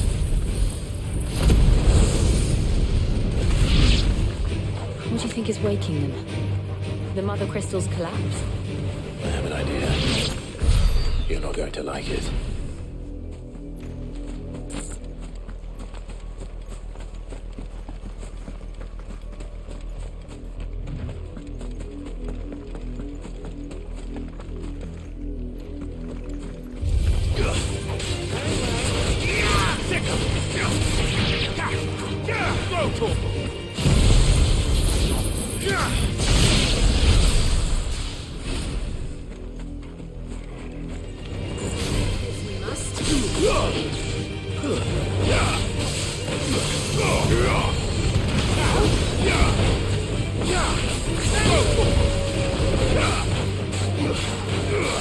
Get him! Go for it! Get him!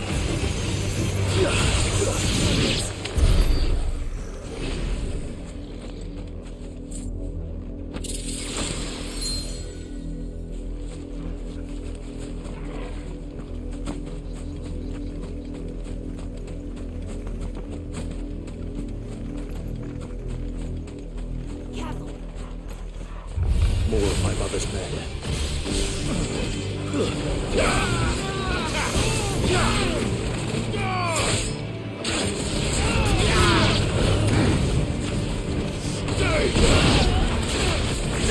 This one! Over here!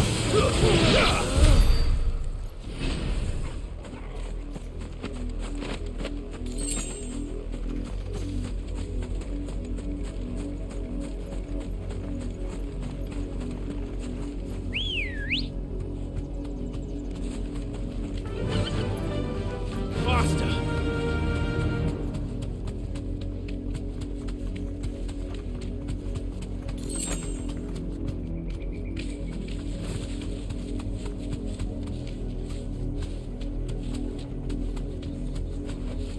You deserve a rest.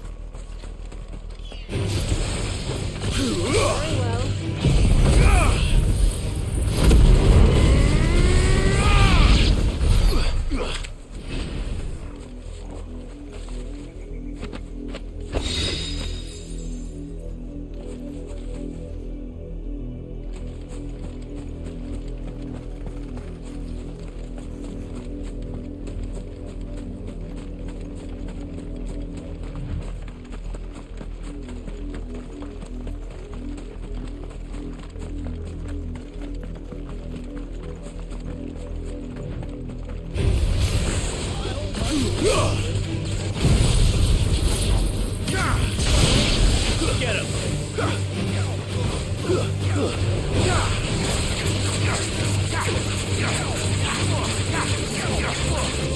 Get him! This one!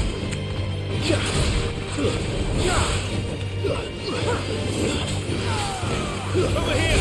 It's over! Get him!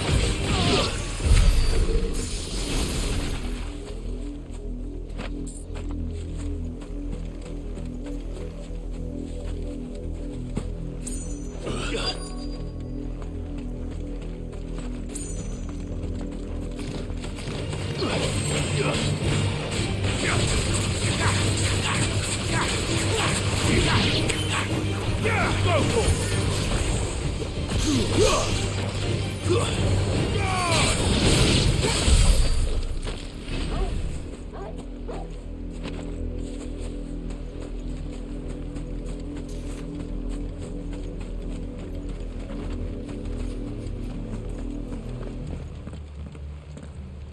Blood, Clive.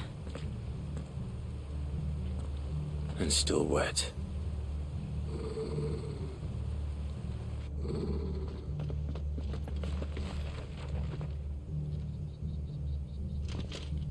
You were told to stay in your homes. The Black Shields. You know who we are. And still, you would bear your steel.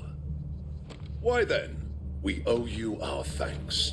You have saved us the trouble of an interrogation.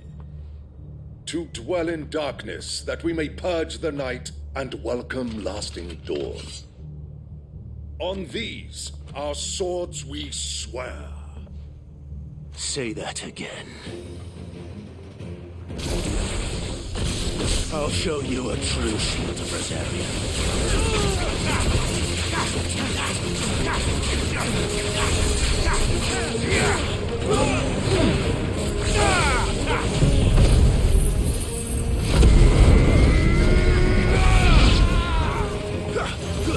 Get him!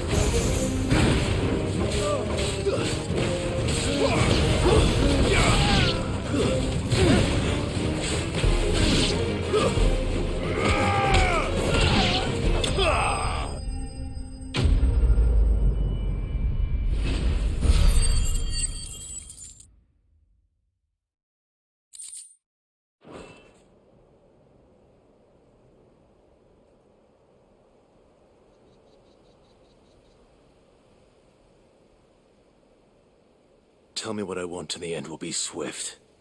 Who are you looking for? Why, you. We come bearing a message. Your friends have been found. The branded you freed from our camps. They await you in Odil. Guardians of the Flame.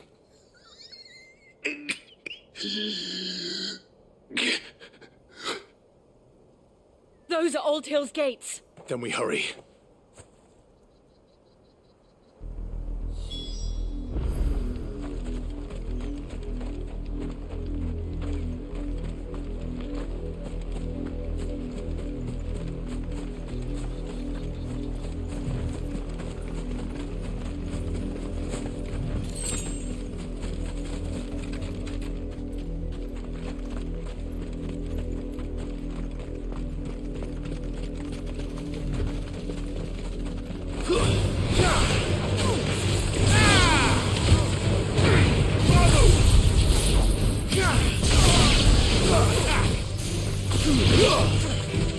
Get him!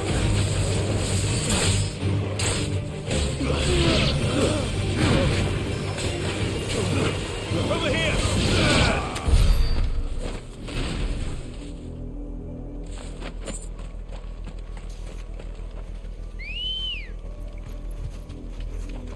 Come on. Fly, Ambrosia.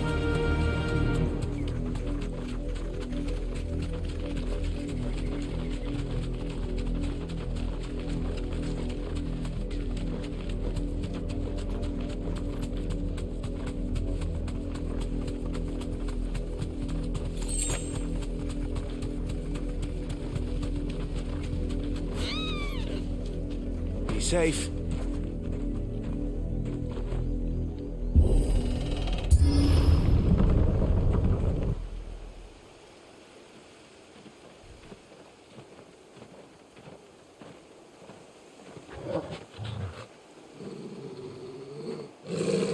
Find something, boy.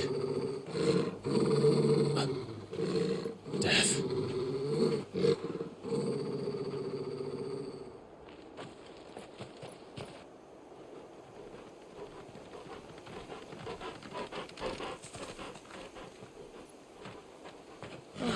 Found her.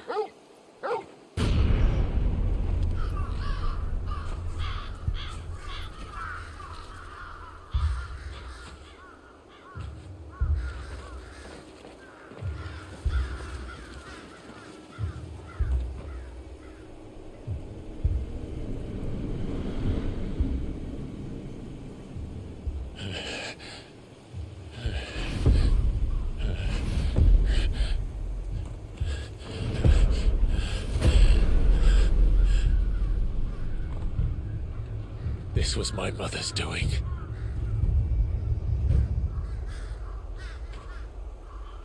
But why? Why would anyone...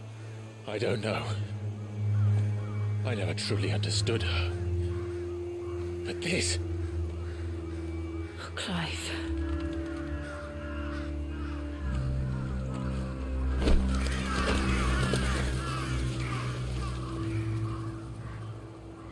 I will learn what madness drives her, and I will end it.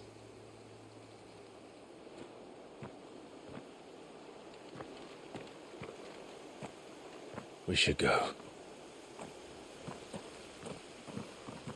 Yes.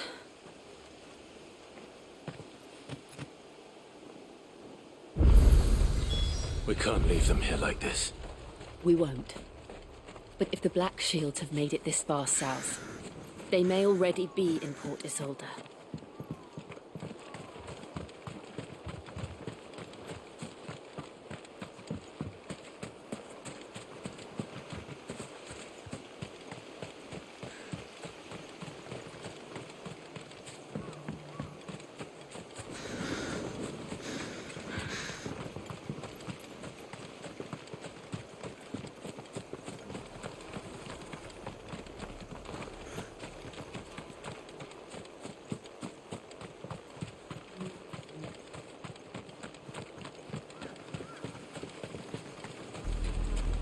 We're approaching Buick Bridge.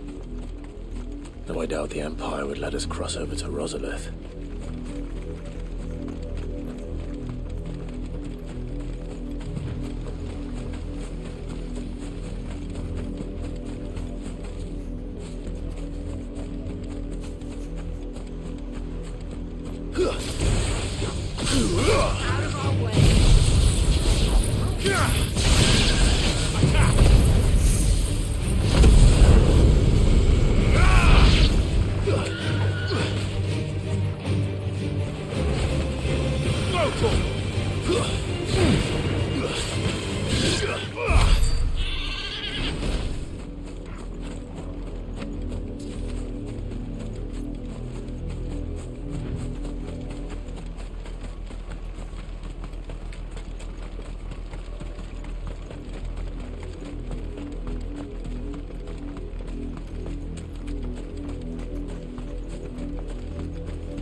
They're all Rosarian.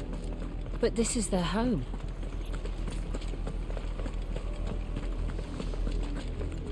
This is no time to ride.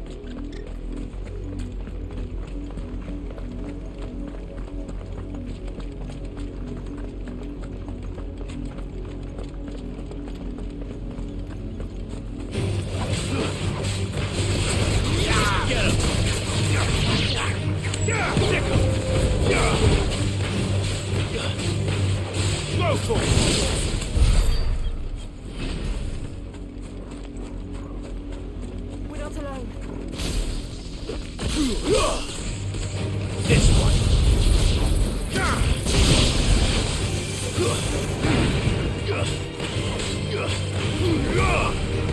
Get him.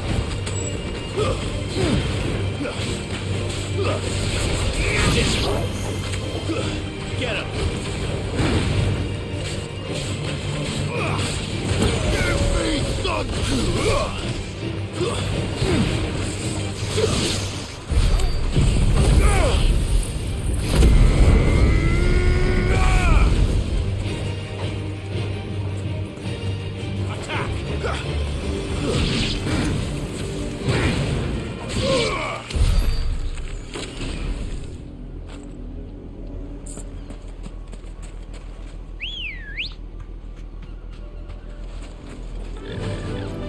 Run like the wind.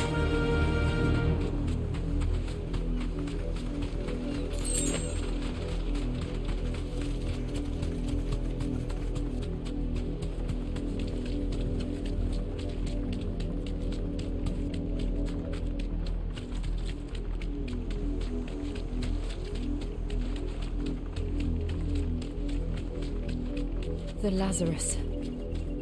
What happened to this place? My mother happened.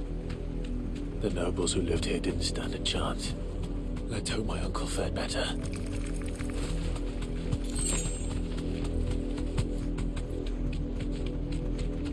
That's the main gate. And it looks like we're not the only ones hoping to get in.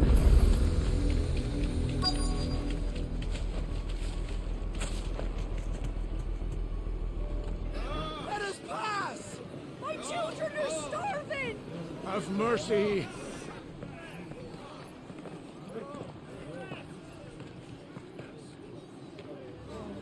Voice friends dogs they are. You can't ignore us forever. Let us in or we'll die on your doorstep!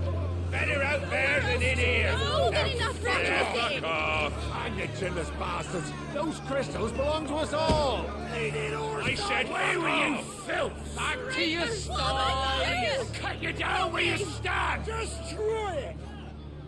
No chance of slipping through unnoticed. We'll need to find another way in.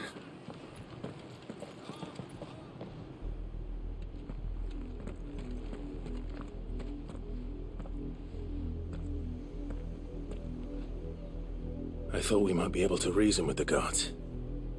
Or at least bribe them. I suspect everyone in that crowd thought the same. Was that the only way in? Officially, yes. Strictly speaking, no. My uncle once told me that the nobles had tunnels built, so that they could visit town without having to walk amongst the rabble. The Lazarus.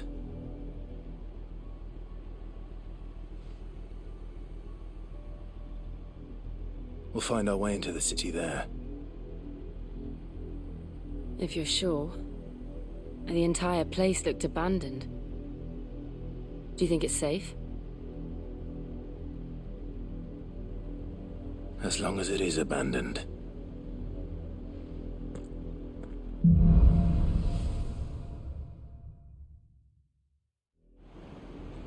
The good news is we haven't seen a single black shield since Old Hill. Maybe they found who they were looking for.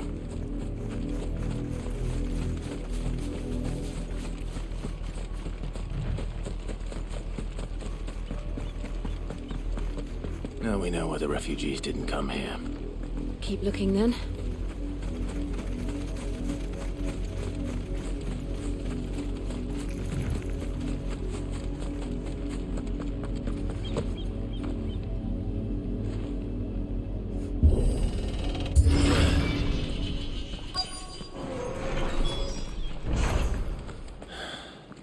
This is nothing like I remember it.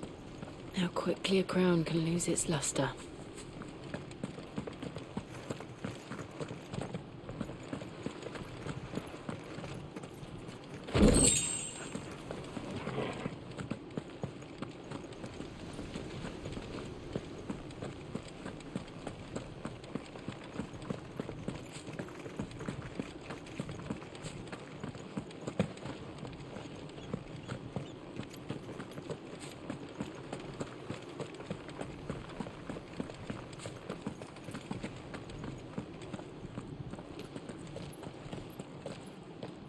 Not abandoned then. Oi! Visitors!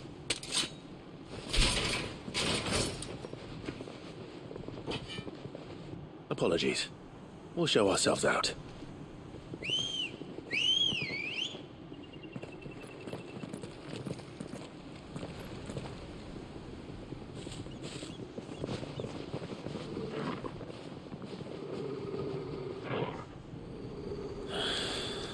Or not.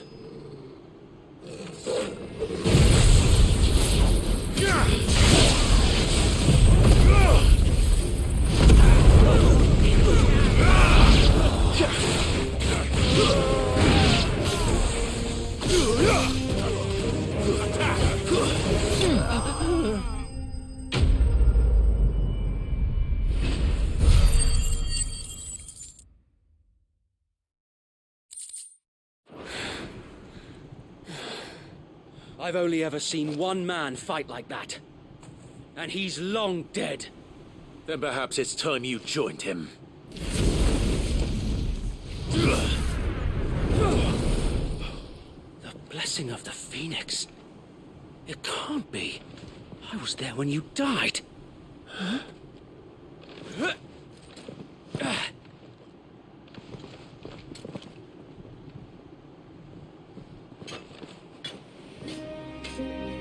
Forgive me, my lord. I knew not whom I addressed. You have naught to fear from us. Founder, it really is you. It is. So wait.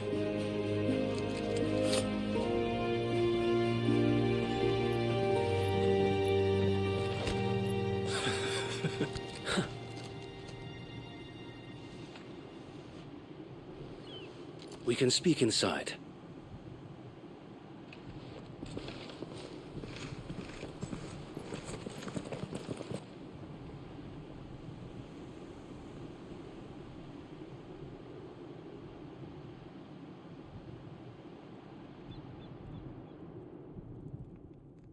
And those who wouldn't bend the knee? We left before the Empire could make examples of us, though we didn't go far. And we banded together to form the Guardians of the Flame soon after.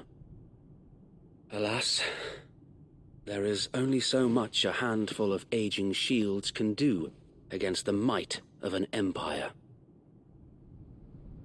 But we've seen to it that their stay has been anything but pleasant.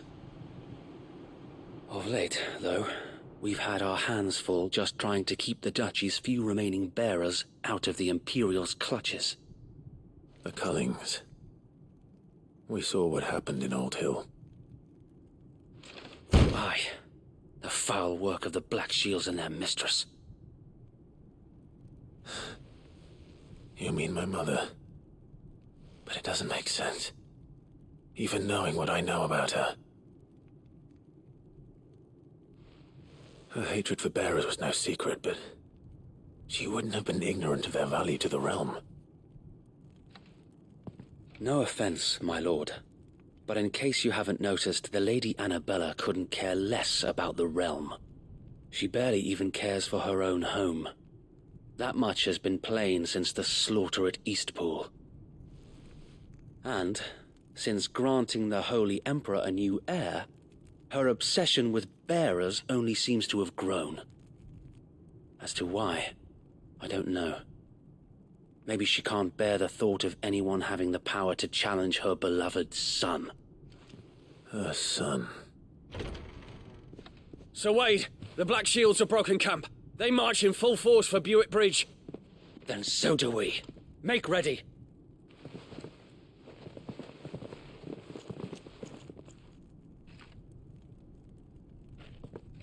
This is their main host. If we remove the head, perhaps we can prevent what happened at the docks from happening somewhere else.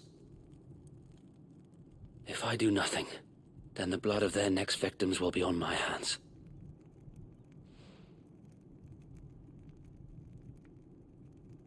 Yours and ours. We too have witnessed the crimes these men who dare call themselves Shields have committed in my mother's name. It cannot be allowed to continue. We must put a stop to this madness. We must. So let us go with you. For the good of Rosaria. I was hoping you'd say that. Very well. If that is your wish, I would be honored to serve at your side. And we at yours. So, Wade, let us do our duty. With pleasure, my lord.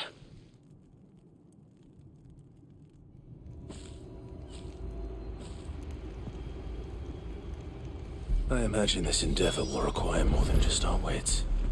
Then let's hope Sir Wade has a good quartermaster.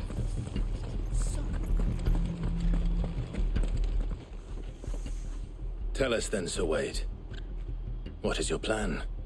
Nothing fancy. You, Lady Jill and I make for Buick Bridge, and provoke the main host at their encampment. Sensing an opportunity to end the Guardians, the Black Shields will call for reinforcements, who will be met from the rear by parties of my brothers hidden throughout the surrounding hills. This will allow us to wage battle on the bridge without fear of being overwhelmed. While the Black Shields have an advantage in numbers, you see, they prefer to fight in small units, which we can use to our advantage. How small exactly? Small enough, now that I have you and Lady Jill for company. I doubt I could have done this on my own. But until we arrived, that was your plan. You haven't changed a bit. Sir Wade, the bearers from Old Hill have been laid to rest. Very good. Now make ready for battle. As you command.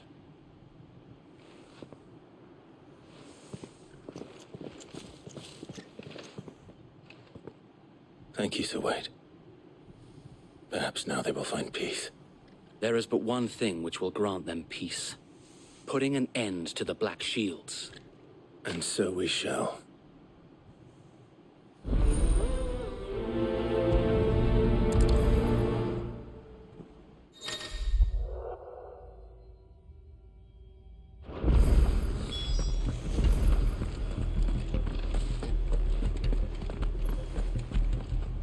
You are welcome to what little we have managed to salvage.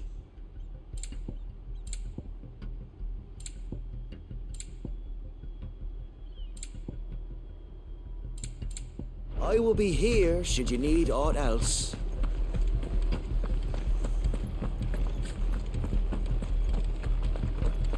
May the blessing of the Phoenix go with you.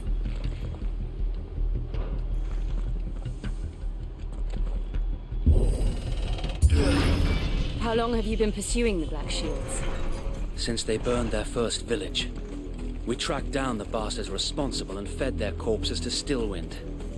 Suffice to say, that got their attention. It's been a game of cat and mouse ever since. Come on. Faster!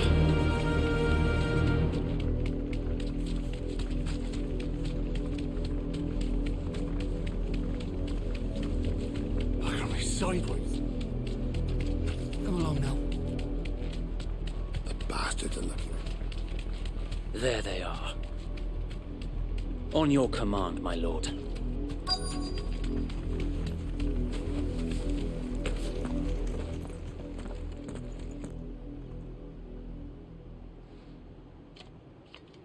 What is it now?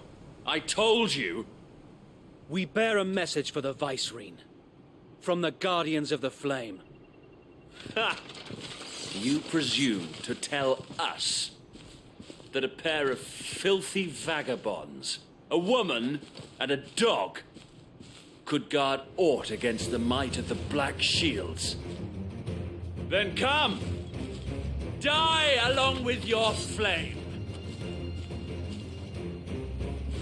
For Azaria! For Azaria!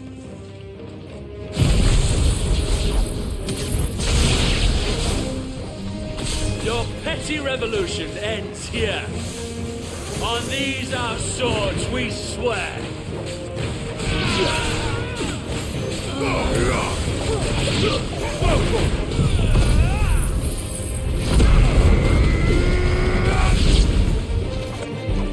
Bloody hell! Reinforcements from the far bank! Another wyvern to fight their battles for them.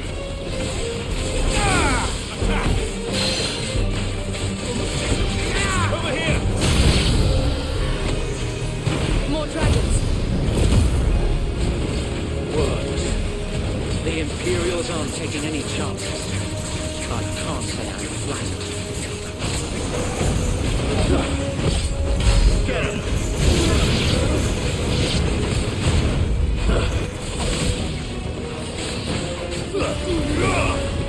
This one.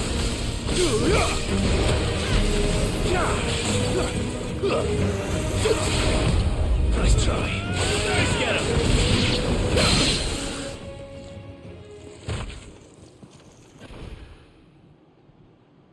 A noble stand, albeit a misguided one. In taking it, you have but proven our point. That this land is in dire need of cleansing.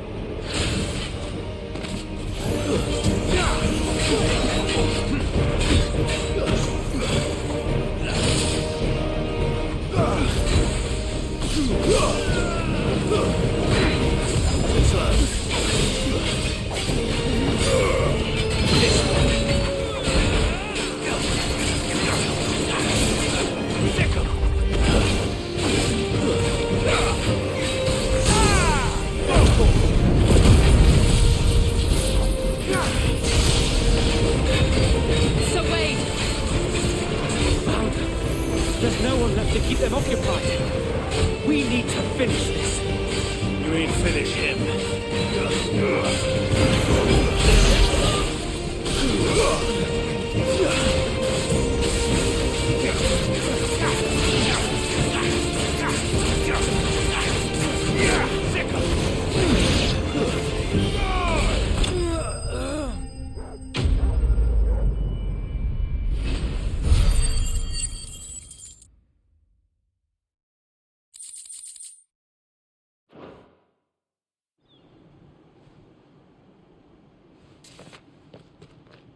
I don't see any more.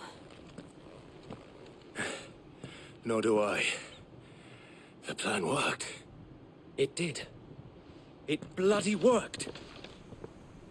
We sent every last one of the rotten bastards straight to the mud!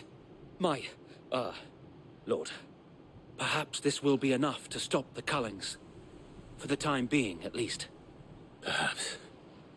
Though I doubt my mother will take this loss well. She'll move swiftly to see her minions' ranks replenished. And then it will all begin again. I often wonder if the nation we once knew is gone for good. Her fields rot. Her people starve. We battled to preserve the flame that was, but for every foe we fell, another springs up in its place. Yet be that as it may, it is still our home, and we must fight for it, as we always have, and always will. For as long as the Firebird's flame burns in our hearts, the Duchy cannot die, and her loyal subjects may dream of a day when the Rosarian standard flies over Rosalith once more. So wait, Think we should fall back to Port Isolde before the garrison sends reinforcements? A sound strategy, my lord.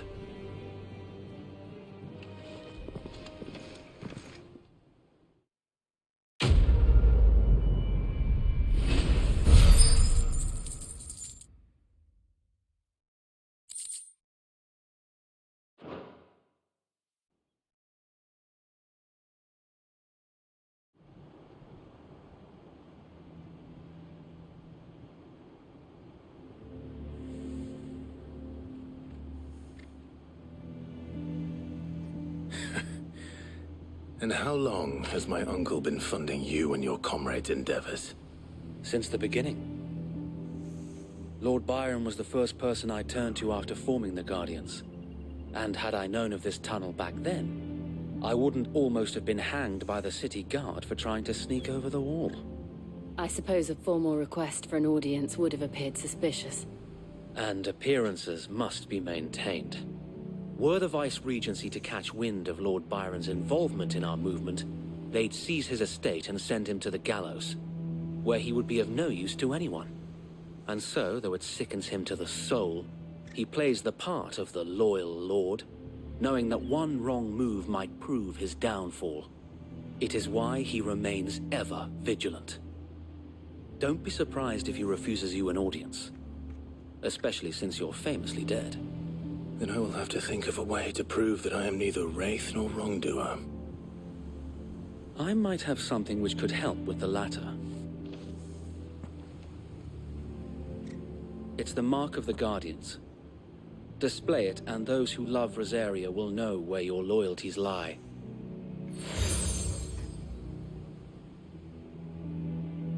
I shall wear it with pride. Be sure that you do. I don't want my men attacking you again. Unless you deserve it. If only Sir Tyler could have been here to see you. Or the Lord Commander. Thank you, Sir Wade. If there is ever anything you need. I know. Go on now, my lord.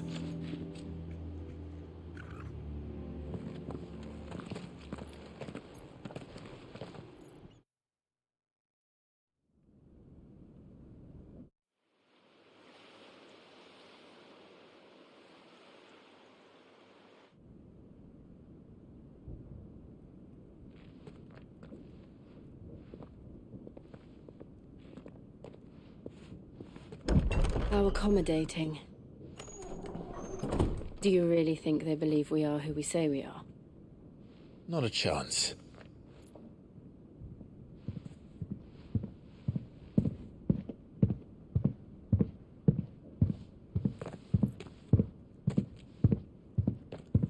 Right, I guess. My uncle believes we're imposters here to rob him.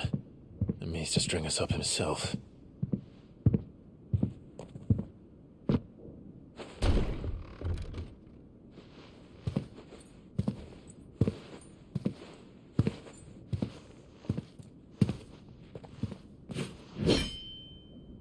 Imagine my surprise when I was told my nephew had come to visit.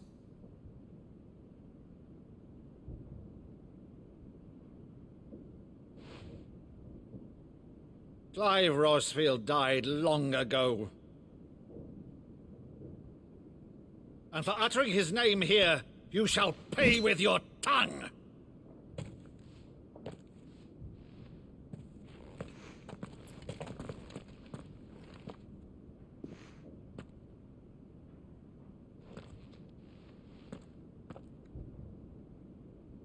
You would mock me as well?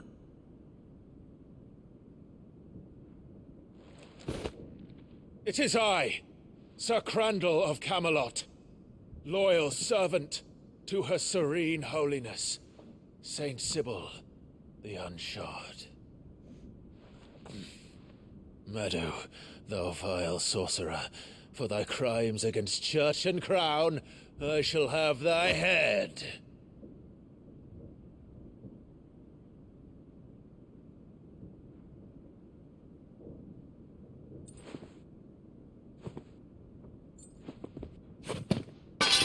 Curse thee, infectious flax wench. Even in death, must thou plague me still? Very well. I shall open the gates of hell, that thou might see thy charge once more.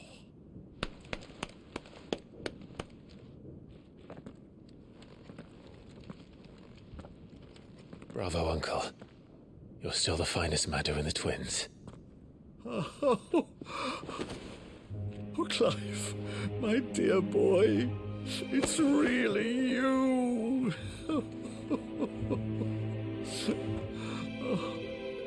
You always were fond of that scene from The Saint and the Sanctuary. Never did let me play Sir Crandall.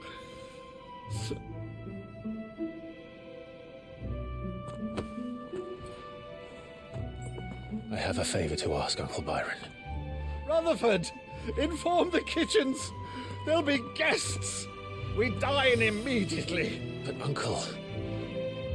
You can't very well regale me with the tale of your miraculous preservation on an empty stomach. Go on, sit.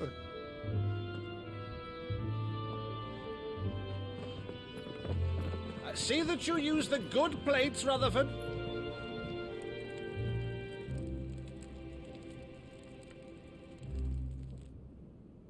So you arrived late to one of her cullings, did you? Since becoming Vicereine, Annabella has been a constant thorn in Rosaria's side, but these atrocities are a new low.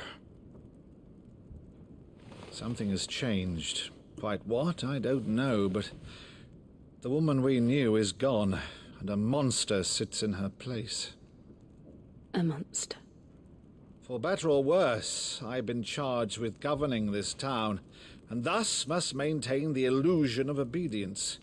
That's all I can do to aid Wade and his merry band of revolutionaries. So he's told us. You have risked much for Rosaria. Our nation will be forever in your debt.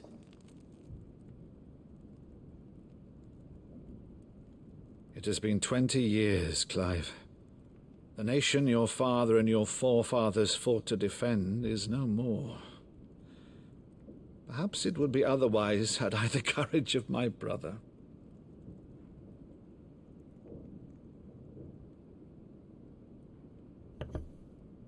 All right, if it's a ship you require, a ship you shall have. I've a galley in port, but recently relieved of her cargo. She can be outfitted for the voyage in a matter of weeks.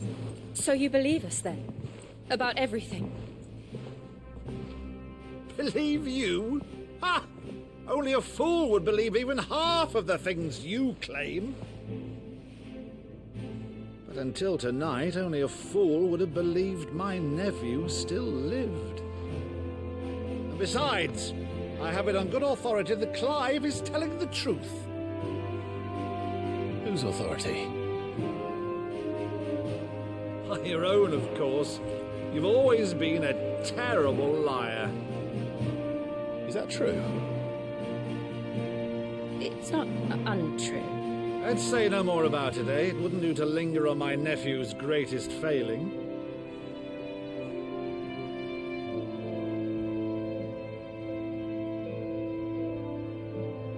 thing I cannot believe, though, is all this about you being Cid.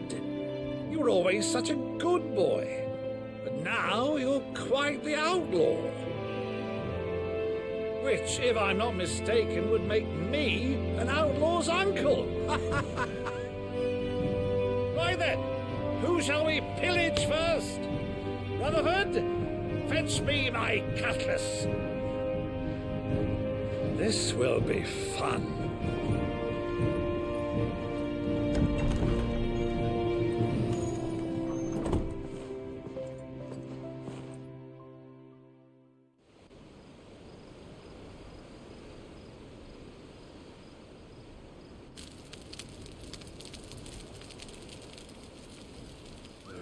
Over there. Go on. She's a fine ship, isn't she? Once outfitted, she'll bear us across the boiling sea to Drustinus in the space of 3 days.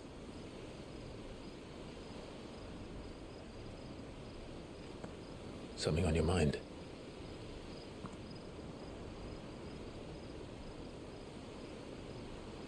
Monsters. When I served the Iron Kingdom, I did so because I saw no other choice. Because once they learned that the lash would not move me, they turned it on those who could.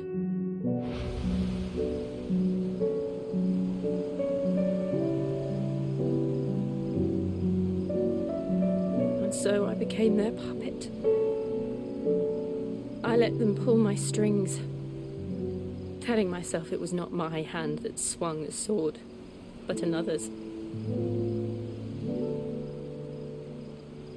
I removed myself from the truth so I wouldn't feel the pain it caused.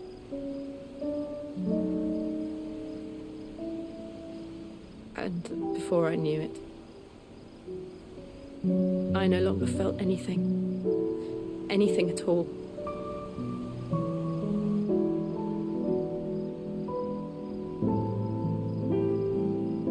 I had become a monster.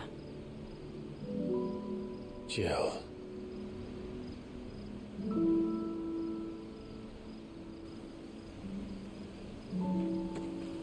I don't want to be a monster, Clive.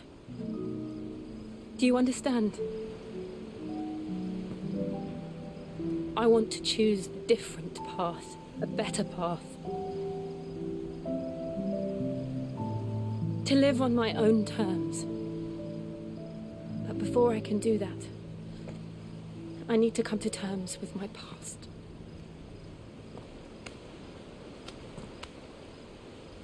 And when you do, I'll be standing there with you, just as you stood with me.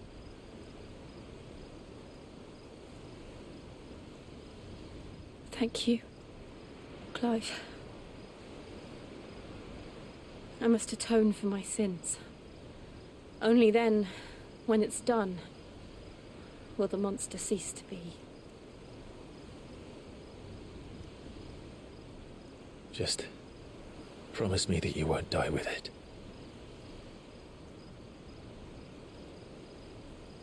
Now, let's get some sleep. The journey back to Benamir is long, and there is much to tell the others.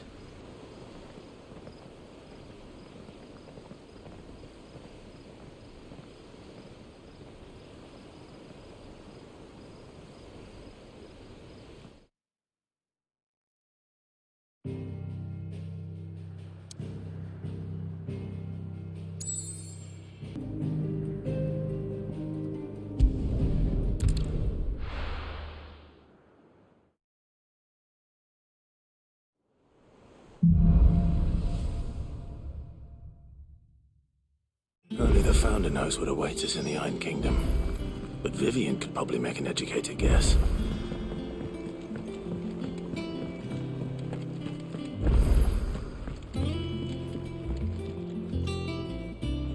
I didn't take you for a scholar, Ivan. Oh, this? Well, it's Valisthea, a culinary pilgrimage. I borrowed it from old tomes. Seems there's no creature in the realm so foul it can't be cooked up into something delicious. Think I'll stick to the unfoul ones, thanks. Where's your sense of adventure, Sid? Honestly, one glance at these recipes, and even you would trade in your sword for a butcher's cleaver. From spit roasts to sweetmeats, this book has them all. What I wouldn't give to bring these recipes to life. If it's my blessing you're hoping for, then by all means. Well, I'm no hunter, Sid. The first ton of worm I came across would be the death of me. But you're made of sterner stuff. Would you help me resurrect one of these recipes? Something tells me you won't be taking no for an answer. Fine, I'll help. Fantastic! Thank you. So, dare I ask what's on the menu? Chance's Stew. It was once a favourite among the gourmands of Oriflamme, if the author is to be believed. Though Molly's never heard of it. The only problem is that while the recipe is extremely detailed in most respects, it's infuriatingly cryptic as to the main ingredient.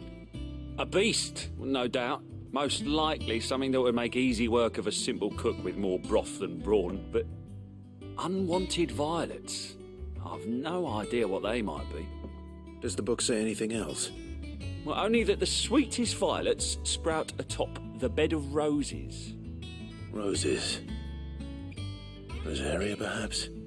One of the butchers in Martha's Rest might know something. I'll ask next time I'm there.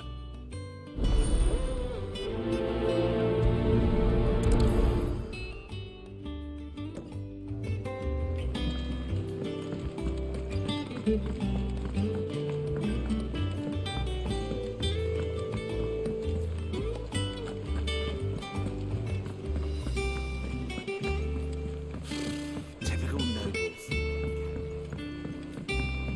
How did we never There are hear? new billets being posted every day. Clive! Oh, am I glad to see you? Is something wrong? It's Blackthorn. He ain't himself. And if I'm honest, he ain't been for a while. That normally it only takes a couple of drinks to perk him back up, but not this time. Something's getting him down. And whatever it is, he ain't telling. It's like he's lost his spark, you know? He's barely got enough fire in his belly to get the ump about stuff. But I'm thinking he might if we both bent his ear, because he respects you, innit? So, what do you say? Fine. If you think it will help. Knew you'd understand. But if he doesn't want to talk, we let him be. He'll open up when he's ready. All right. Now, he'll only smell a rat if we both turn up at once. So, I'll go first, and you can meet us at the forge. Wait a bit, then head over when you're ready.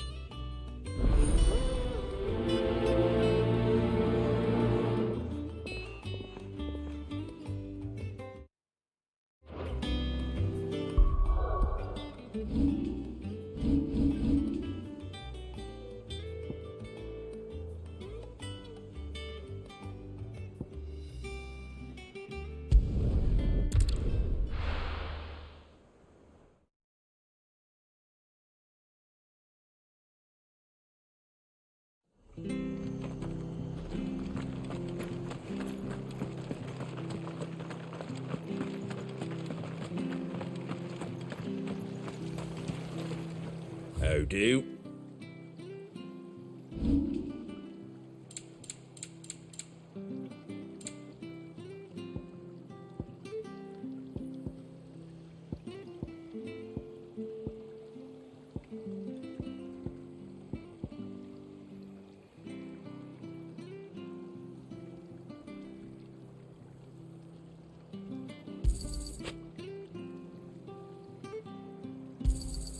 Is that everything? Thank you for sticking with us. Those of us who are still here have to look after each other, don't we? Ah, welcome. Times may be hard, but if you got the gill, I got the goods. What can I do you for? Unwanted violets, if you have them. Though I'd gladly settle for learning what they are if you don't. Why, I haven't heard folk call them that since I was a lad. You're looking for scorpion tails. Unwanted violets is what folk used to call them back in the day. They turn a wicked purple when you boil 'em up, hence the name. Used to chuck 'em in the pot when there weren't nothing else on offer, when there was a war on, that sort of thing. Thankfully, times aren't yet as hard as that. And even if they were, you wouldn't find anyone selling 'em these days. Do the scorpions still live nearby? I dare say they do. 3 Reeds would be your best bet, if memory serves. Thank you. You've been most helpful.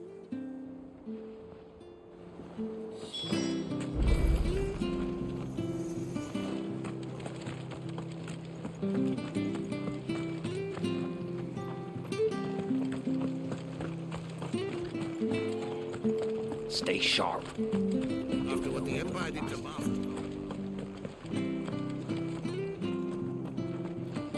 Don't you go causing any trouble now.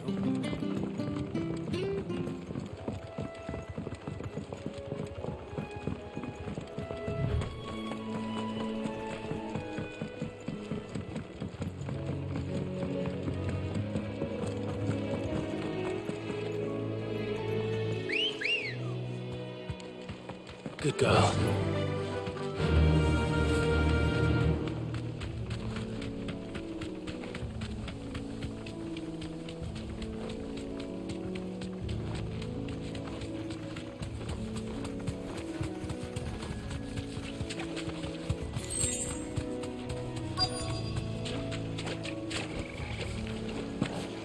Scorpions. At least I know what I'm up against.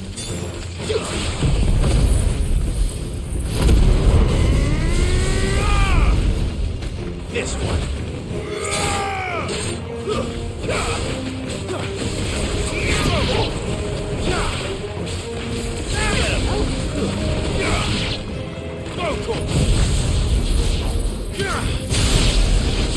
Get him.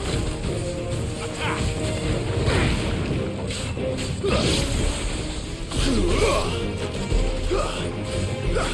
Over here. This one.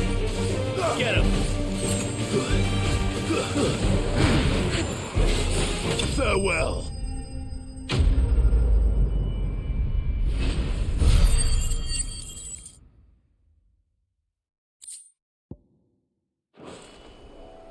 I better get this back to Yvonne before it goes bad.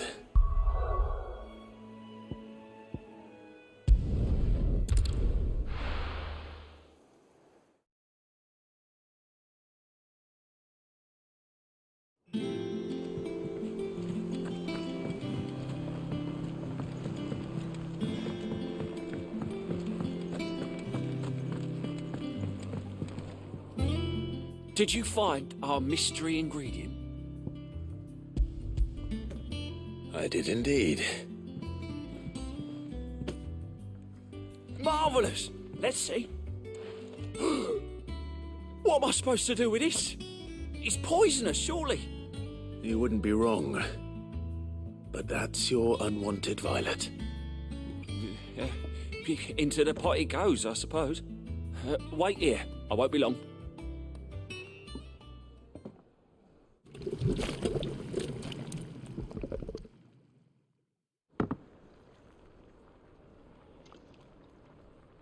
I present Chance's Stew, risen once again from the ashes of obscurity.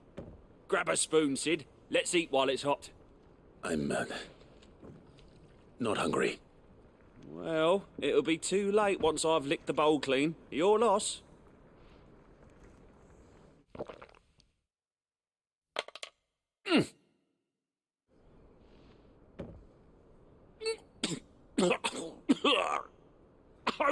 Odin's teeth. What the salt on the senses. It's like choking on swamp water. And yet, up through the pungency there rise complex, meaty notes. It takes a moment to recover from such an onslaught of flavours, but never have I tasted anything so fine. Thank you, Sid. Thank you. You're welcome. I must share this gift. I won't rest until a steaming bowl of Chance's stew sits before everyone in the hideaway. A single mouthful, And Molly will be breeding scorpions of her own. I'm sure she will.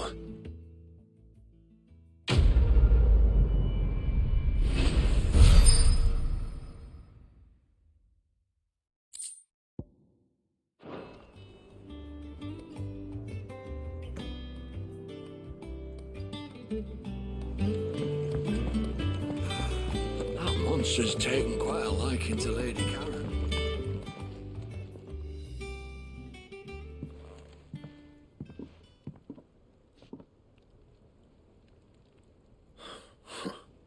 First August, and now you. What are you pair up to? What's it got to do with me? August was worried that something had been weighing on your mind. I thought you might want to talk about it.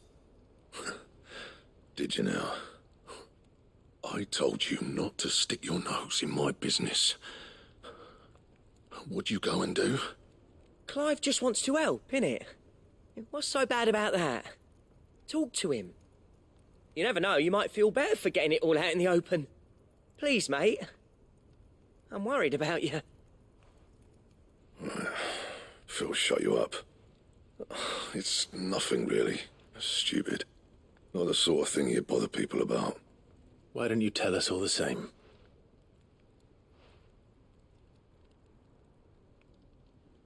Karen and I have an arrangement. I keep an eye on Goots, and she shows me what the competition's up to. Interesting arms and armor, things like that. Anyway, the other day, she shows me a cuirass she's come by. Masterpiece of level work. Light, supple, and tougher than it had any right to be. Made my stuff look like heavy, clumsy shit. I should have brought the bastard thing there and then just to study it, but I was too proud. And now every time I reach for my hammer, I'm reminded that I'm not the craftsman I thought I was. There. You happy? You got what you came for. Now piss off. All right. We're going.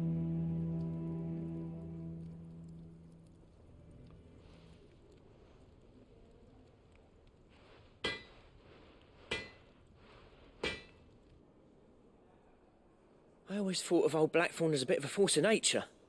Like a storm cloud full of ale. Didn't think anything could rattle him. Least of all a stupid piece of leather. Blackthorn's always taken pride in his craft. Questioning it means questioning himself. Something tells me this is only going to get worse. If he has doubts, it will affect his work, which will only add to his problems. We need to nip this in the bud. I couldn't agree more. He said he should have bought that cuirass. Perhaps we should track it down for him. Assuming you're happy to help, that is. Too bloody right I am. Glad to hear it. First things first, then. We need to speak to Karen.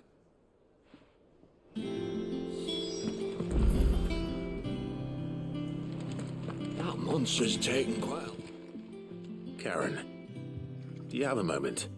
Blackthorn mentioned that you'd recently come by a leather cuirass. An exquisite example of the craft, from what he told us. And he ain't been himself since he saw it. So we thought we'd buy it for him. Sorry, sold it already. Didn't think Blackthorn cared for it the way he turned his nose up. But it was nicely put together, that's for certain. Even if the bloke who made it is a bit of an odd one. Happened across him on my travels. Makes all his stuff to order, but the fella who commissioned it refused to pay. He didn't like the colour of summit. So I took it off his hands for a fair price. You don't know where we might find him, do you? Like I said, he's a bit of an odd one. Doesn't even have a workshop. He doesn't trust hunters neither, which means he spends as much time out tracking beasties as he does working their hides. I see. He did tell me something, though. Apparently, his next commission's for a set of griffin hide greaves. Here, there's a griffin on the hunt board. The curse breakers were placing bets on who'd bag it. Now, where the bleeding hell was excited? Somewhere in Sambrec, maybe... Caernarvon, that was it. Thank you, Karen. We'd be lost without you. At least you admit it. So, it sounds like going after that griffin might be the best chance we have of finding our roaming leatherworker. I'll leave the hunting to you if you don't mind. While you get on with that, I'll ask round the markets. See if I can't sniff out who he is and where he's hiding. Good idea. Hopefully one of us will be able to track him down.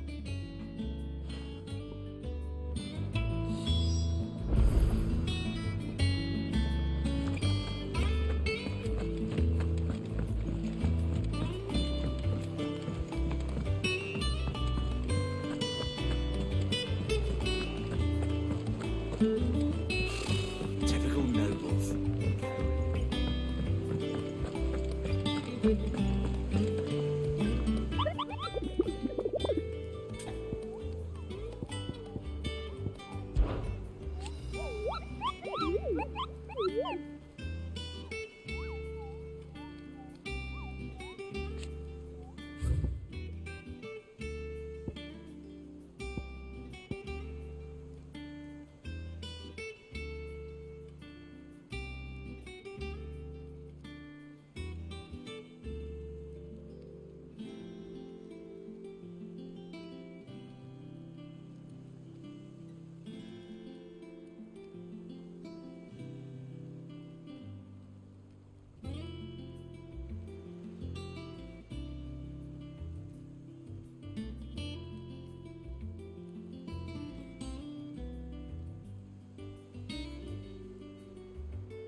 straight home now.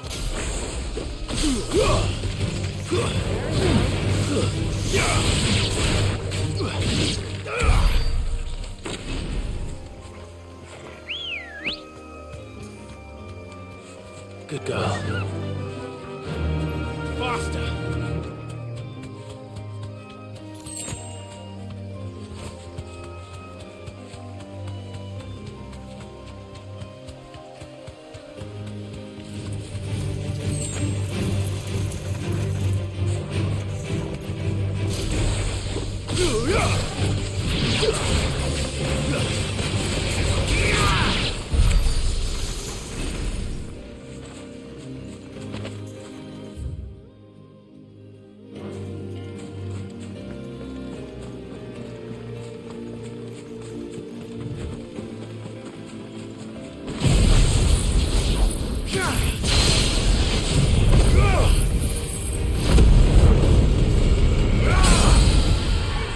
This won't be easy.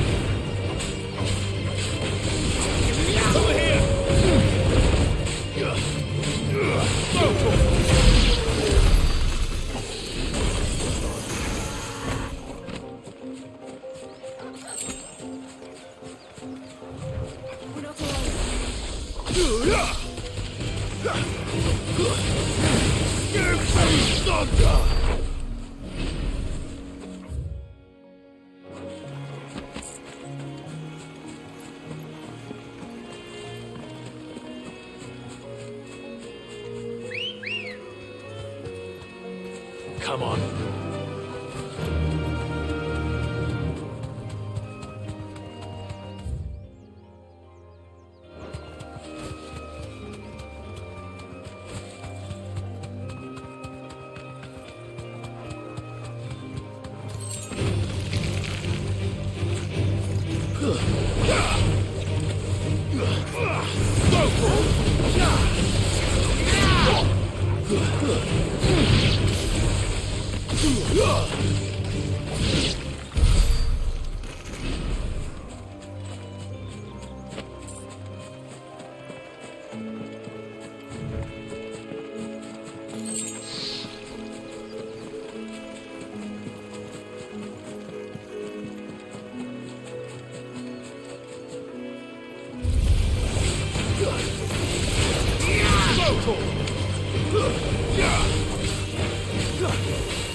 Griffins don't exactly make for easy prey.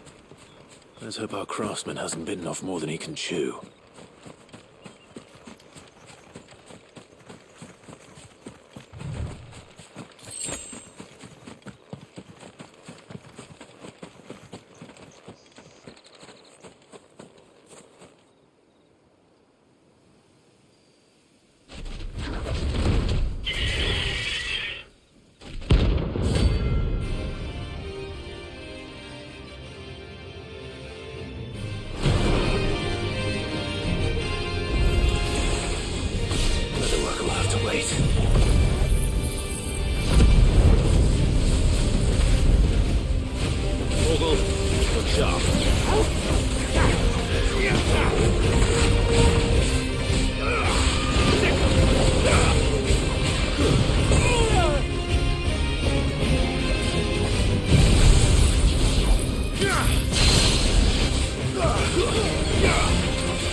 Is something there, boy?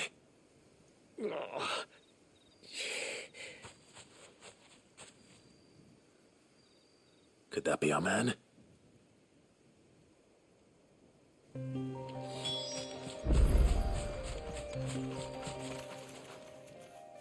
Are you all right? Dare say I'll survive. That griffin caught me before I could get an arrow off. Must have lost sight of me in the grass, though. I'd be dead if it hadn't. More likely than not. The name's Camille. I'm a lowly leather worker, if you couldn't tell by the smell of me. Not so lowly from what I hear. Do you remember selling to a merchant by the name of Karen? She's not an easy woman to forget. Bought a cuirass from me after I lost my buyer. Quite taken with my work, as far as I recall. Didn't stop her bartering me down to a pittance, though. She sent you for a refund? It's not her who sent me.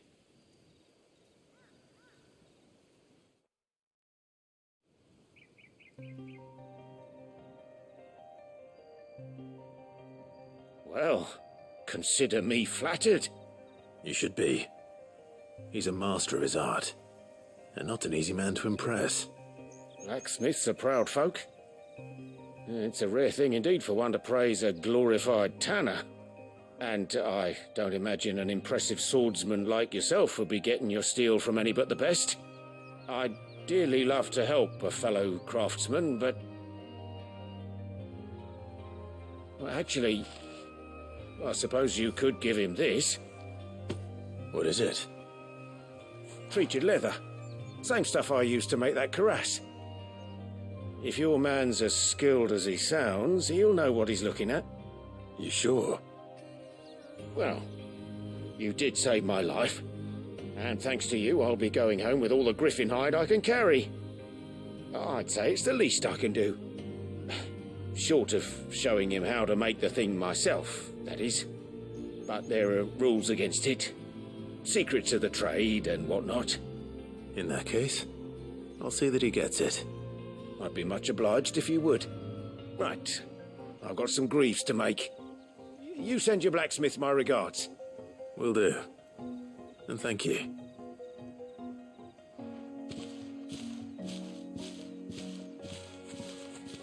Hopefully this will sweeten Blackthorn's mood.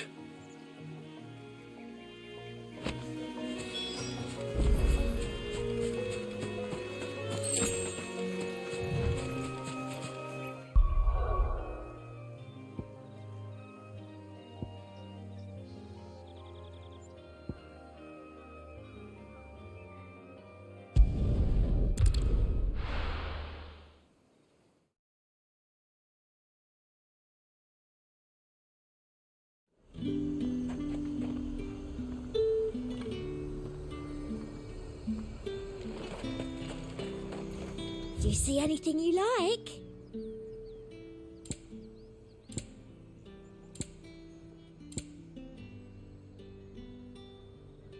I'll be here if you need me. Keep them pilchards nice and chilled. Look at this place. We spend half a day.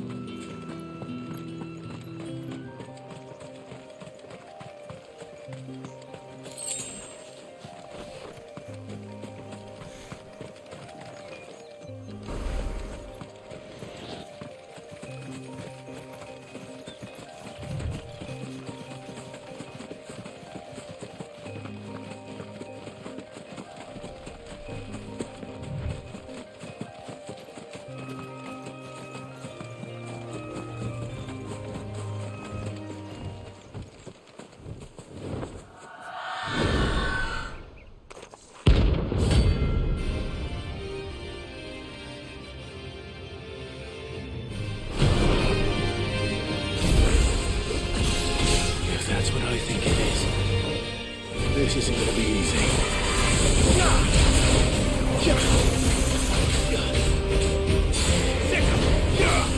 Over here!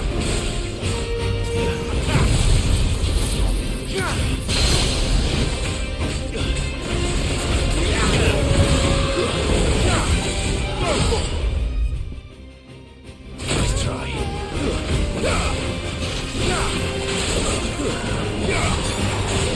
Go for it!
Rest well.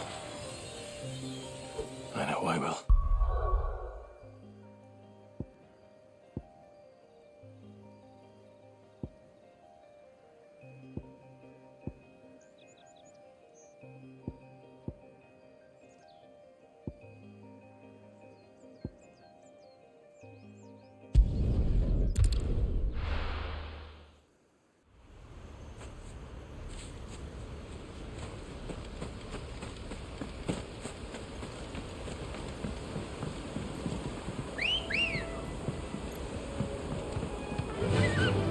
Faster!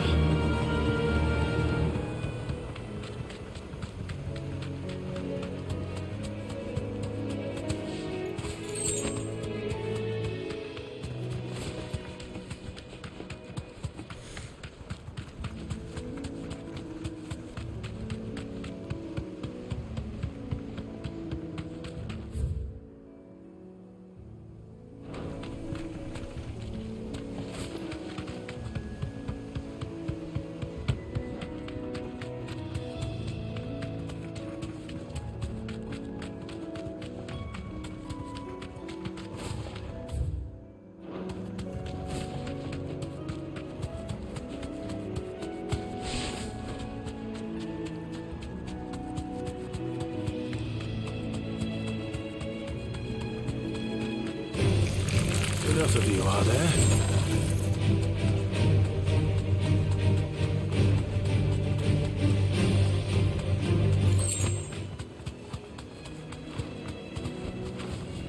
skull.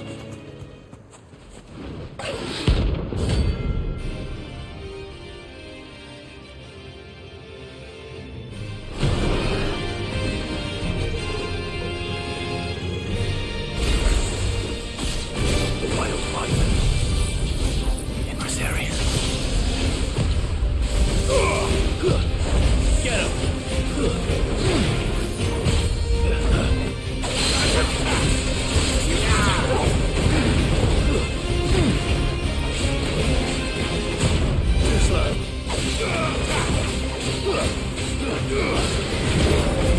Let's try.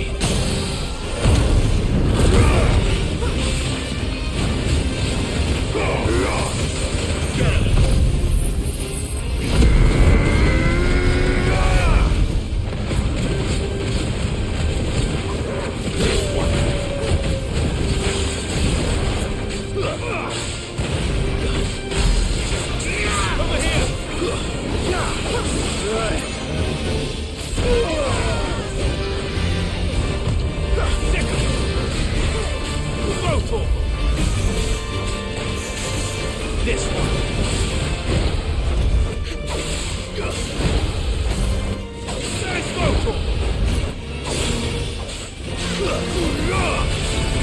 him.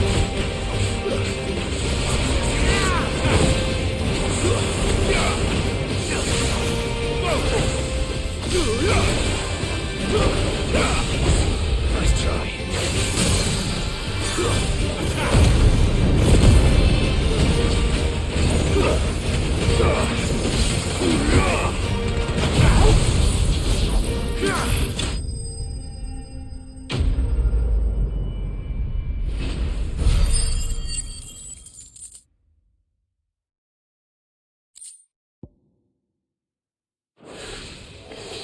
Hope there aren't any more of them.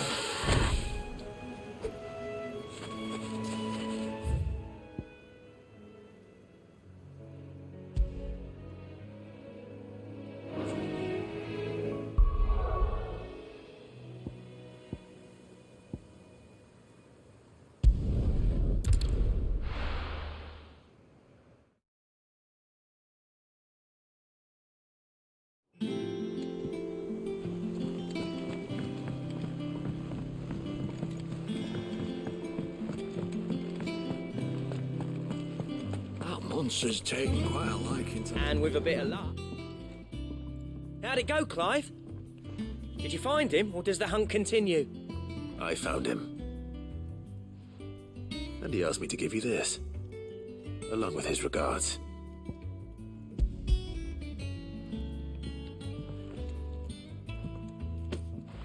You're joking.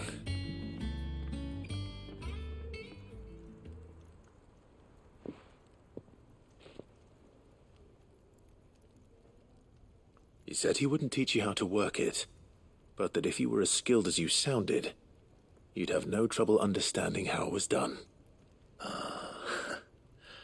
So that's his secret. Crafty bastard. He's layered and cross-grained it. Good few times, too. No wonder it's tough. And that's no ordinary oil he's used to get that finish. Oh, this is fine work. Even finer than I thought. Yeah? I'll take your word for it. Just looks like leather to me. Still, I'm glad you're happy. Here, Clive. You didn't happen to catch the fella's name, did you? Camille, I believe. I thought as much. There ain't many leather workers in the realm daft enough to do their own hunting, see? And his name kept cropping up when I was asking around. Turns out he's from Tabor. And again, most leather workers are. But our friend Camille guards a long-held family secret, the details of which are the subject of some debate in the leather-working community. Then we better keep this close to our chests. Listen, sorry for putting the both of you to all that trouble. Should have kept my moaning to myself. Still, I'm glad you found him. This has cheered me right up. That was the idea. Clive's idea, anyway. He did most of the work. It's good to have you back, Blackthorn. Just don't expect me to go turning out work like this. There's a reason he does his own hunting. He knows exactly what hides to look for. And that's how he gets them to layer up so nicely. And don't get me started on how much oiling this leather would need. But I reckon I can make something about as good. Something a Cursebreaker will have no trouble caring for. Anyway, enough narrowing. I've got work to be getting on with.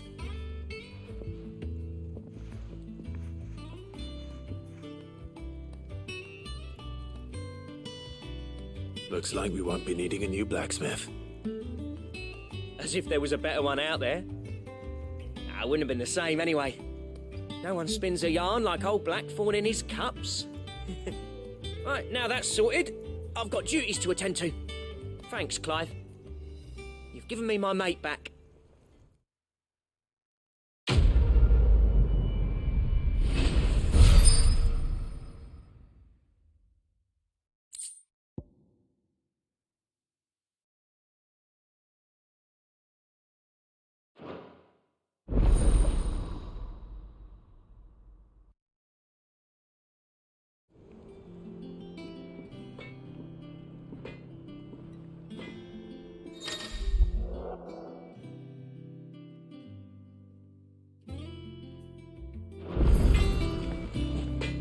Back, are ya? What do you want?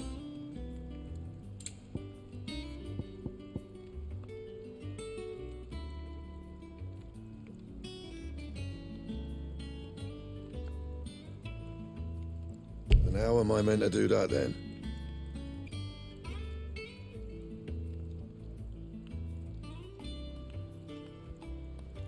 That it? Fine. Clive. Good seeing you.